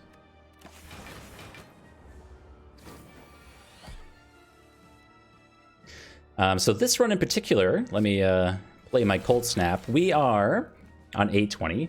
We have been using an echo form, and the fact that we have an urn-faced bird, a toy ornithopter, and I don't know, those are kind of the best parts of the run so far. You can look at all this other stuff. There's a lot of good stuff. We got an early preserved insect, we got a membership card, a bag of prep, blah, blah, blah.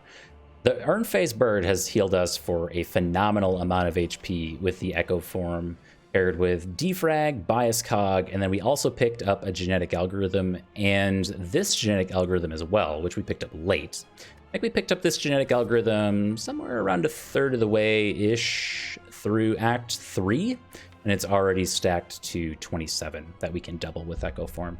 So these two alone are exceptionally good. We also have a calipers. I haven't leaned into the calipers thing too hard, though it's doing its thing. It's nice. It's giving us excessive amounts of block from time to time. So that's pretty much the run.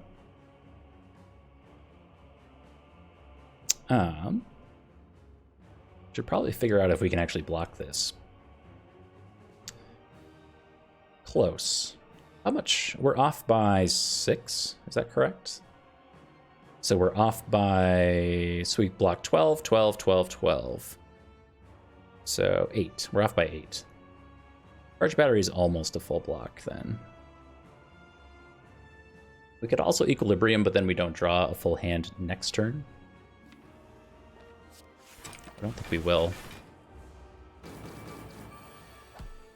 Ah, we proc a motion chip. All planned.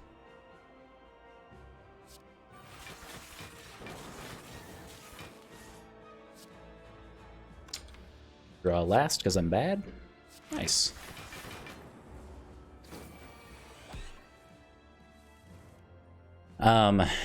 Yeah, but the basics of this run for this evening, or at least what I'm trying to accomplish this evening, is I've been failing on the defect in recent history, so I'm hoping to bring that to a close tonight, and at least get more consistent. We'll draw it last because I'm bad. Get more consistent with getting to Act 4. I don't think I should be struggling quite as much as I have been on the defect, so I'm just trying to learn, try new things. I've been watching quite a lot of additional... Draw last because I'm bad. Been watching quite a lot of content on YouTube and other places to try to get better, but I'm not drawing here. Still bad, but for different reasons. Okay. Now we are free to play our powers, which are only bias cog and electrodynamics at this point. Can you play Sweeping Beam here? I think you can. Yeah. I don't think I've ever tried to do that before.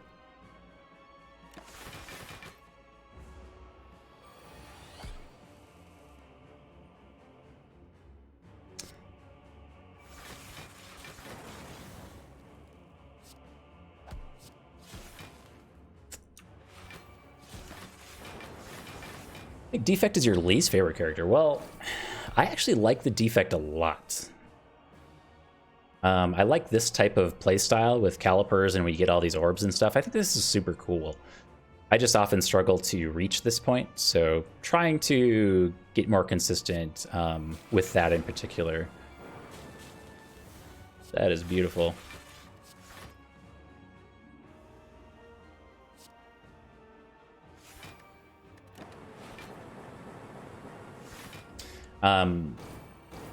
I found that I was doing exceptionally well on the silent pretty routinely, so I wanted to branch out and actually try different characters.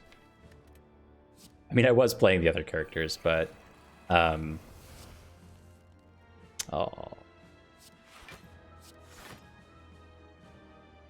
not accidentally kill him. I think we're fine. But at least get more consistent with winning on the other characters, because there's no reason why I should do exceptionally well on the silent, but not any of the other characters, really. All right. We beat the dreaded bird with arms on the defect. What could possibly go wrong? We don't even get to fight the Time Eater. Spent all this time hyping up my shitpost, and we don't even get to see the Time Eater. Dick Enrico with the Twitch Prime subby for 7 months. Thank you very much for the support, my friend.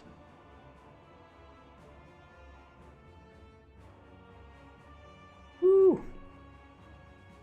Man, it is there's all sorts of popping off with the big raid and the subby and the follows. Zimir, thank you very much for the follow as well as Arc Beetle. I missed those when I was going on and on. Thank you, thank you. The issue with Skim right here is that we have yet to play our Echo form. So if we were to play down our hand to where Skim would be most efficient, and then we drew Echo form, we'd just be sad. We could kind of get close to guaranteeing that with like Genetic Algorithm and then Gambler's Brew everything away. The only difficult part about this fight should be getting Echo form into play. With the Genetic Algorithms, both our Genetic Algorithms block a full turn from Donu and Deca for a while. It's just down to, oops, drew Echo form for 3. We have to take 30 damage or something to get it into play. The other option here is to... What? Kitty says meow. We could just genetic algorithm and then skim to see if we draw it, which I think I like. Oh. You love to see it.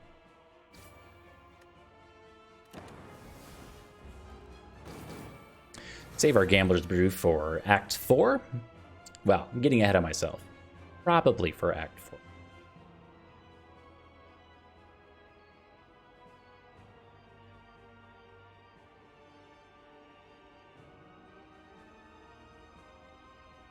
Yeah, we had a few different lines to take there.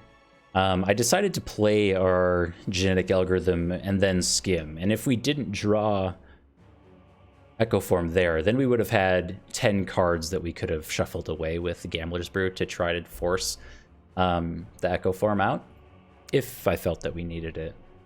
Turns out, maybe we didn't. So we're in a good spot. We have a lot of extra block left over from the calipers and the genetic algorithm from before.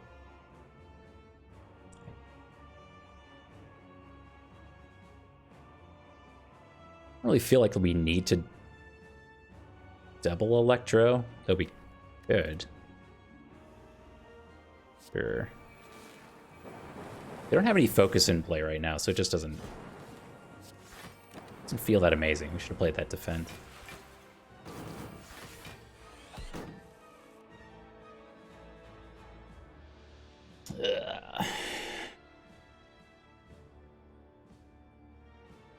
And now a kind of bad turn.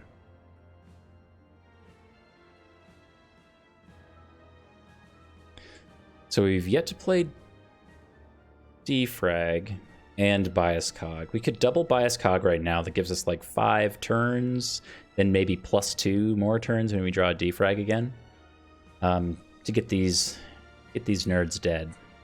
If we do that, we end up playing Glacier for block. We do take some damage. But I think we win the race. We're out of Lightning Orb generation. It might be too early for the bias.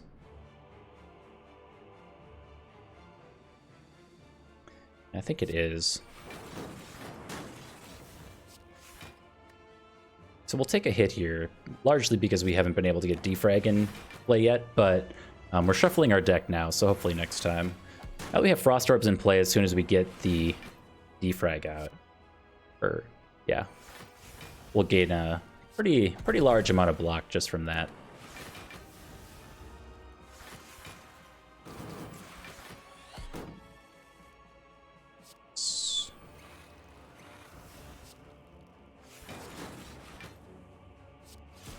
Sure. Something.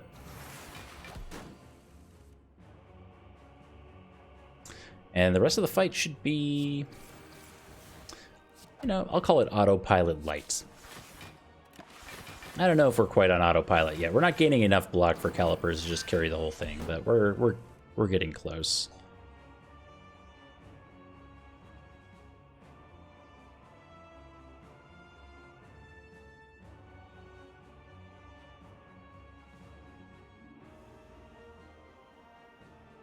Okay. We'll go with the Bias Cog, largely because we have these 2 Lightning Orbs that we can get out. This first.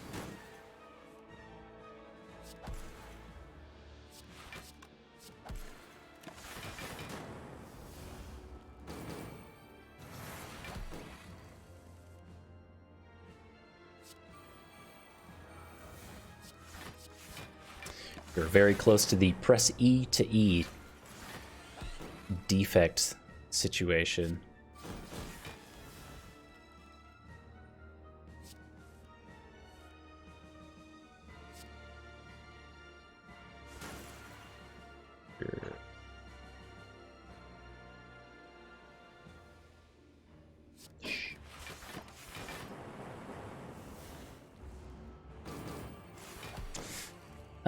So I don't think it's too early to,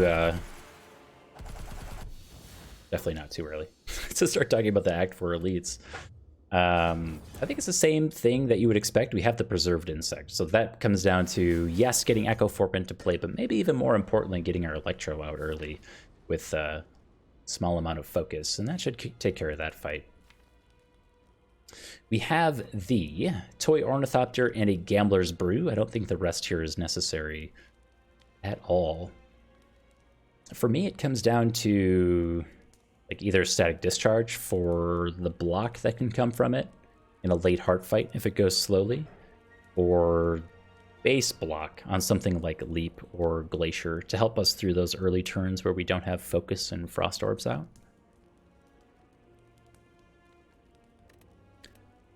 I'm just going to go with the Static.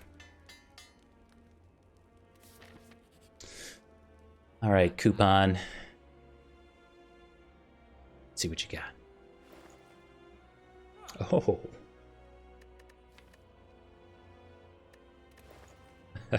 I saw the Chemex and I was intrigued. We have a fossilized Helix that we could set up for the heart fight. Also have a Liquid Memories. We could remove a strike.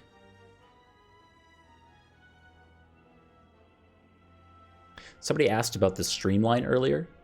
The same thing happens with Chrysalis. Those costs are also randomized.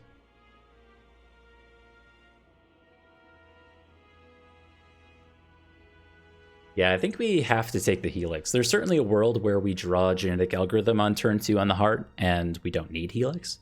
There's also a world where that does not occur. Liquid Memories could also help us if we draw our genetic algorithms on turn 1 and then need to pull them back for turn 2 or 3 on the heart. Or the elites. I'm talking like we're past the elites. We're not.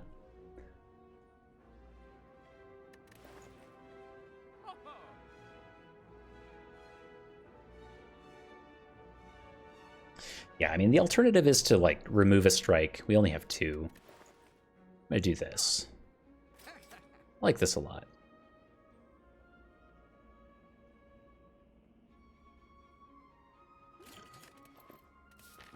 Go to 0 Spire bucks.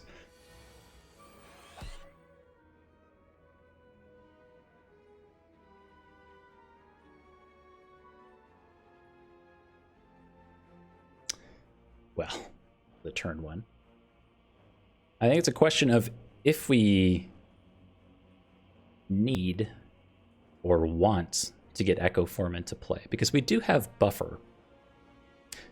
Was I talking about Fossilized Helix like it was Incense Burner? I might have been. We could just use the buffer to block 21, get Echo Form, Electrodynamics into play, and then... I mean, we could draw with Compile Driver first, too. If we end up taking 12, we probably heal 12 back from our Echo Form plus powers thing that we have going on. That's a decent play. I'm gonna draw first, just in case. We drew like a 0-cost genetic algorithm. Maybe that's not a good idea. Maybe we don't want to draw.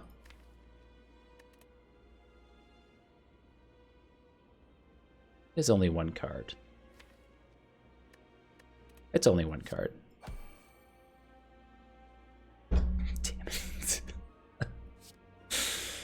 I love this game.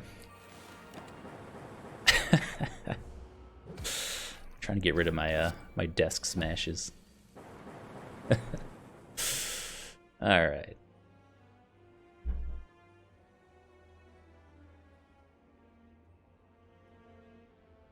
So we can pull back our genetic algorithm here to take 0 damage, which we might end up having to do.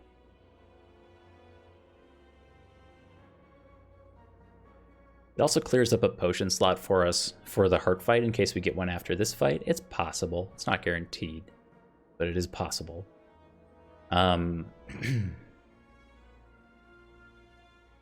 We could just draw with Skim first. Like, we should do that no matter what. So we'll Cult Snap and then draw. Yeah, not quite enough.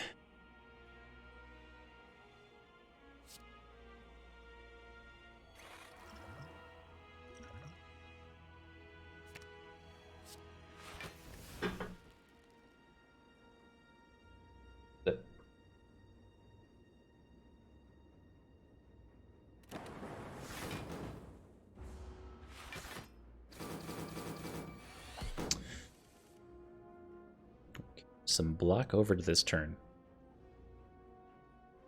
See, Barrage is 7 because we bought the Sling of Courage sometime early in Act 3. We did like a 3 elite path or something like that, so we took Akabika Sling of Courage, not because it was particularly good, but because we had a lot of gold with membership card, and we weren't planning on going to a shop until Act 4. Turns out that was a decent idea. Did it matter? I don't know. But because of that, we have an extra 2 strength this fight. Our Barrage is doing 7. We also have +1 strength here. So if this is... I think we always just double Glacier, though. I'm going to say this is 28, 56 damage to the Spire's shield. Like, we're very close to just killing it with that plus Streamline. Is that actually a kill? Hold on. 8, 6, 74, 2. Absolutely a kill. Okay, it's not even close. Turns out, it wasn't even close. Hey, even managed to get our genetic algorithm here. One last doubling. Actually, do we have any more power supply? We do have bias cog yet to go through. I think we should stall and double our bias cog for the HP. Oh, or not.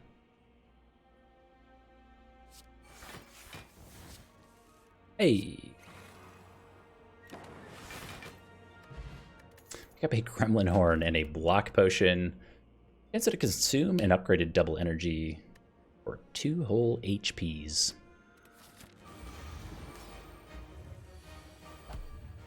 Move on to the heart. 90 HP and a dream.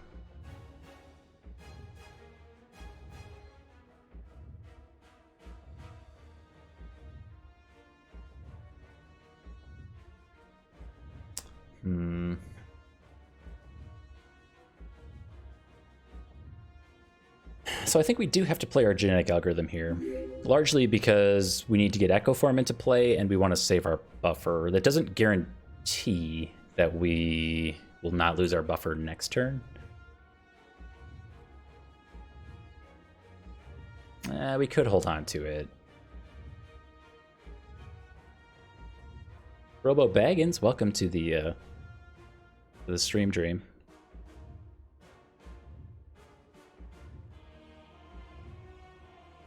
What do we have coming around? Echo Form.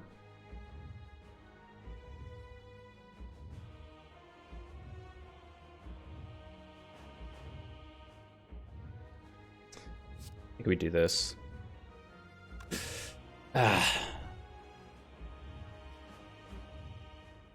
If it's the big attack next turn, though.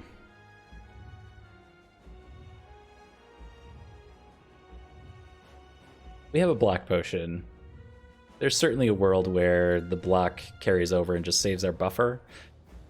Then we just lose it to the multi-attack. I still think it's correct.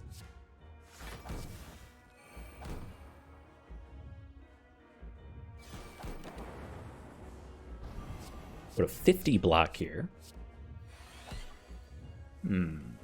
Nice. So we already have enough block to deal with this turn. But we're not done yet. The costs of our cards here do not spark joy.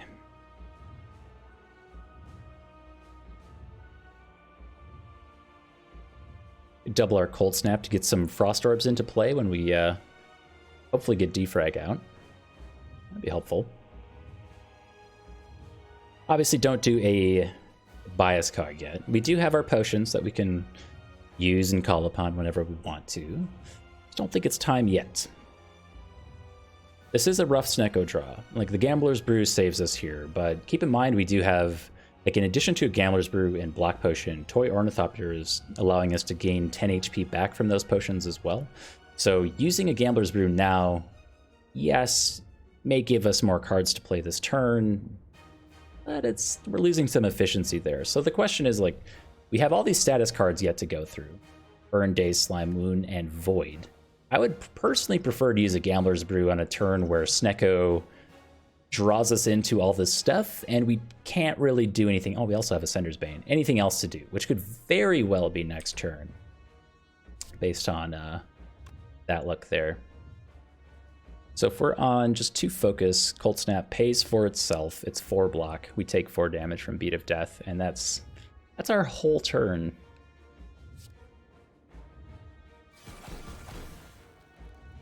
Yikes.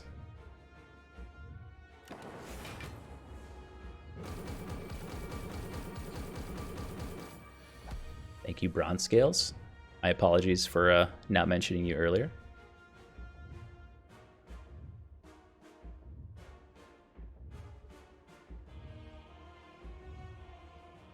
So we always lose buffer here. Now we either play Genetic Algorithm this turn for basically nothing, or we inefficiently play our Block Potion to get out a doubled Electrodynamics. Echo Form, Double Slime. That is a strategy. I'll give you that.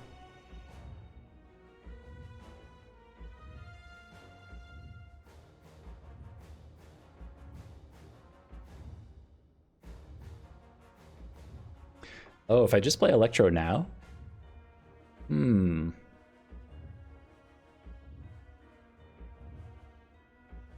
These are all suggestions, guys. Thank you very much for suggestions.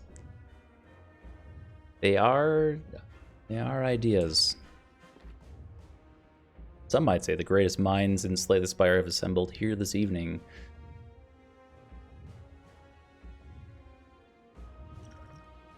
Some might say that.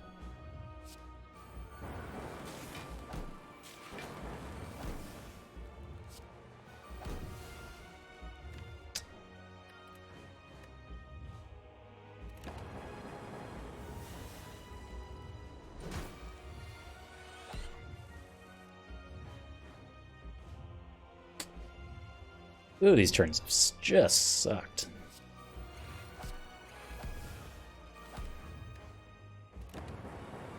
Okay. We have our focus in play.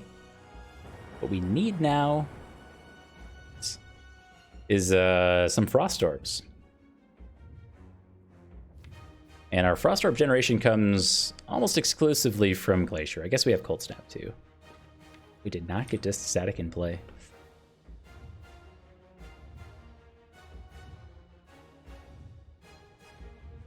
Was Block Potion, Compile Driver a legitimate play to draw for? Absolutely. I can't remember. Oh, Compile Driver was 1. Sure, we could have done that. That might have even been better. In my mind, I was worried about drawing through to the Void.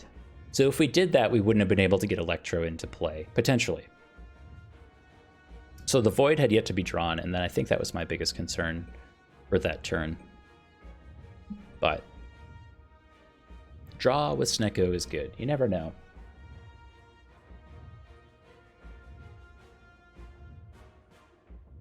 I didn't trust Baylor. You know, never mind. I've learned my lesson.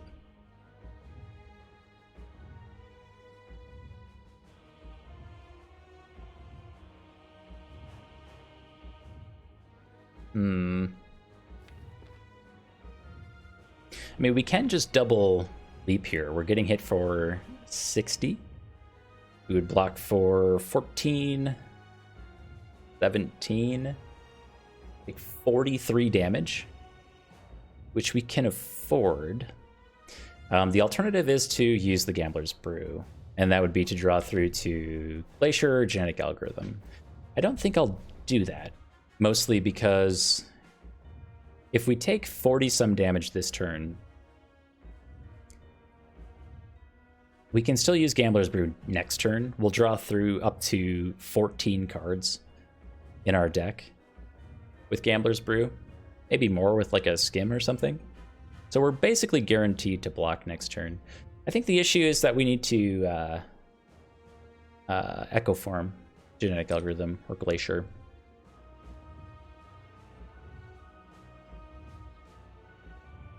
Oh, Electro evoked a Frost Orb before turn? Oh. Oh, the lightning. I don't remember. I don't know who to believe anymore.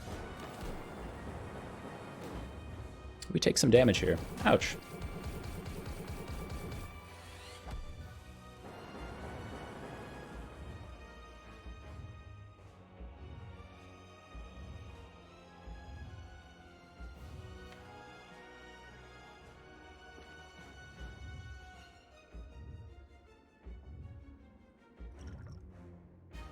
And I think we're mostly fine. It's time to get Bias Cog into play, though, too. Let's do this thing that I talked about doing.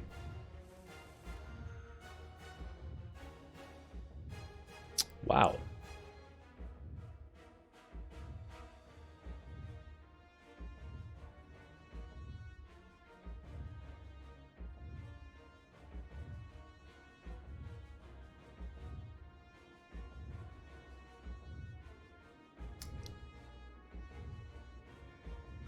Man, not getting Static Discharge into play is really sad after last turn.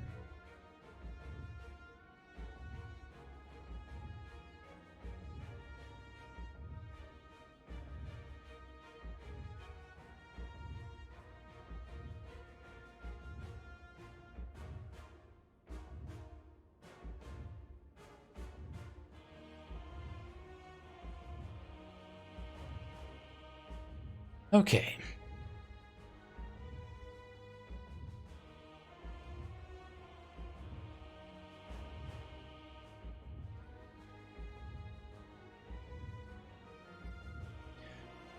We don't die here yet, but we did not draw through Genetic or Glacier or Bias. They are the bottom of the deck here. So we're getting them next turn, exactly when we do not need them.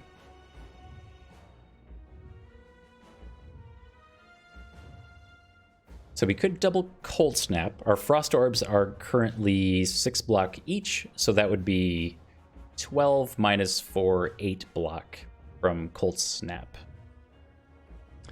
And then we can defend for 3, so we're at like 11 block.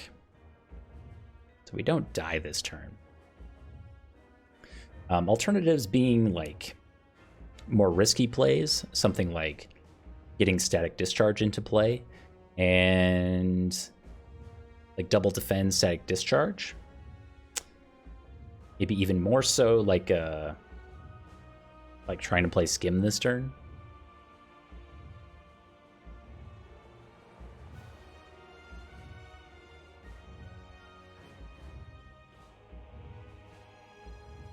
I actually didn't know it worked that way either. Admittedly. I thought as soon as you played the Electro, we would have taken the Beat of Death damage.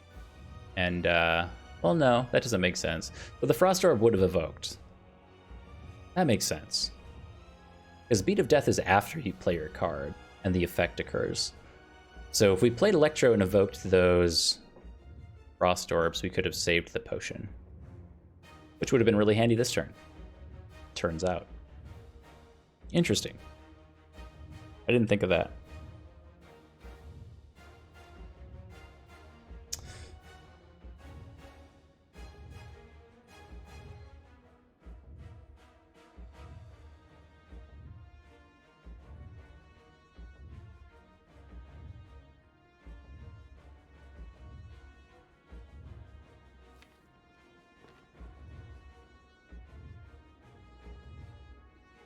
So we need to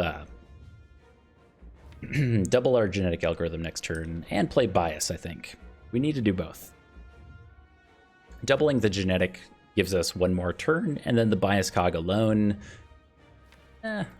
is maybe enough block. We'll see. Evoke for 12.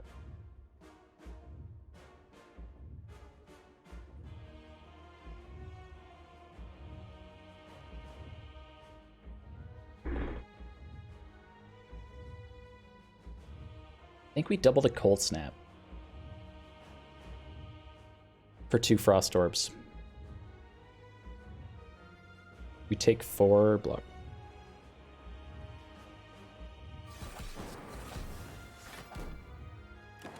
So I'm going to try anyway.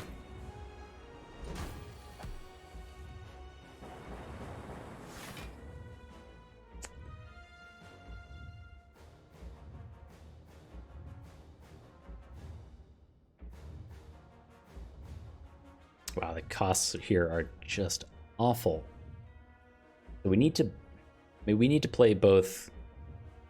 We need to play Glacier, Genetic Algorithm, and Bias Cog so badly.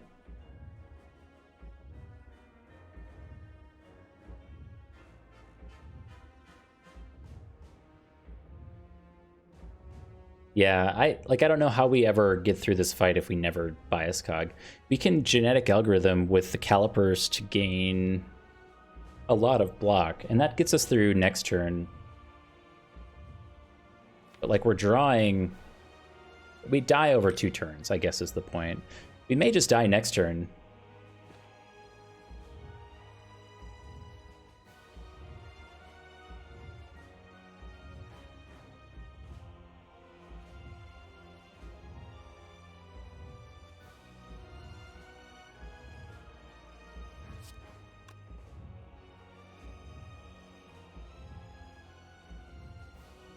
It does give us 4 HP back too. Do I have blocks coming up? Not really. I mean, Glacier, Genetic Algorithm, these are our big blocks that are left. We have Charge Battery, Leap, Equilibrium, and Defends. So no, not really. And not a lot of card draw either. We have the Skim. So I'm wanting to do the Compile Driver as well, just to kind of see what happens. Maybe we draw something more useful to play other than Zap. I think we have to Bias Cog. It's a fair amount of block just from our Frost Orbs.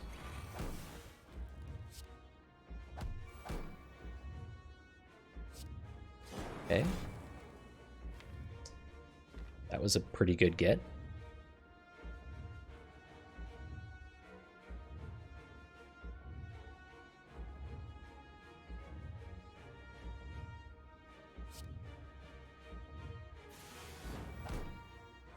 Okay.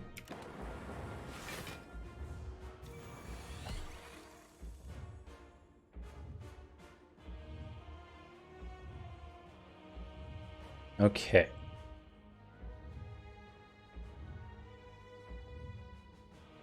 $30, $60, $90, right? Currently have 49, 60, 62, 77. Double Equilibrium is enough.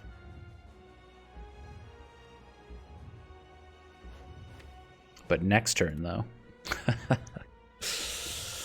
Equilibrium with this hand. Yikes.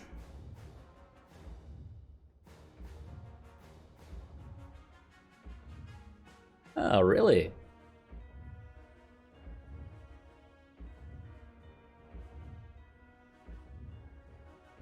Yeah, we do evoke these guys mid-fight. That's a good point. I mean, the numbers there are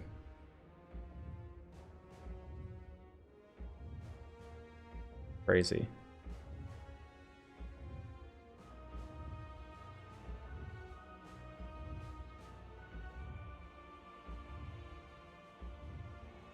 Okay. You can't be ours to calculate. I just hit the calculator button on my keyboard and said okay with a deep sigh. Like, oh, God. Okay. 35 plus 14 plus 14 plus 14. 77 block right now. We play double discharge. That is -6. We gain 4 HP from the double discharge. We go to 17 HP. We have 17 HP. That means we can be hit twice by the heart, so we're proccing 4 orbs before this thing has to evoke. I think it's a good number, actually. Let me think about it. So 1, 2, 3, 4. So that's... Wait, is that right? 1... Channel 2. So 1 here, 2 there. Then 1 here, 1 there. Then we get hit again. These 2 evoke. So this one never evokes, right? Am I thinking about that right? No, because we're channeling 4 per turn. No, because we double it. Sorry. I got there. So 1, 2, 3, 4. Then we evoke all this stuff. Yeah. I got there. So we do re-evoke all this. Then we gain... Oh god, I have to do the math again. So we take 12. We were at 17 HP. So we're at 5. That is after we are at 71 block. We're getting hit for 90.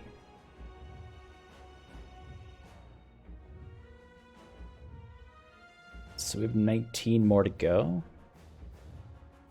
So we don't die. Like, the evokes save us, right? Pretty sure.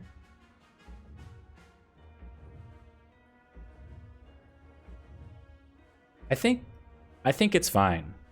I think this is correct. I got lost somewhere in the math, I'll be honest. I think it's fine, though. Like, the numbers looked like they were coming together.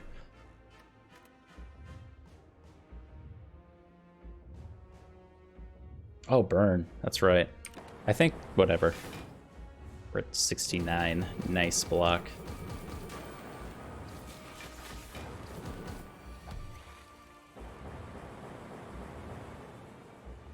GG. Woo! Oh, wait, we die? Wait, did I mess that up? Oh, shit. Oh my god, I was meant to double the charged? Oh, fuck. Oh my god. I thought we had it. Whatever, it was a win. It was a win. Whatever. Little brain fart at the end.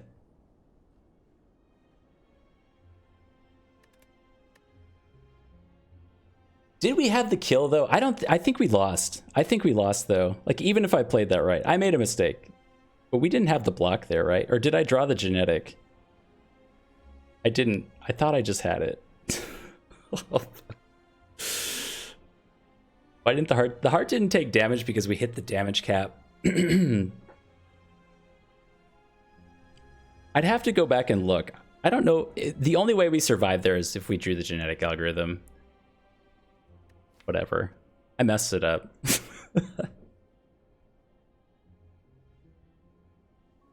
It was close.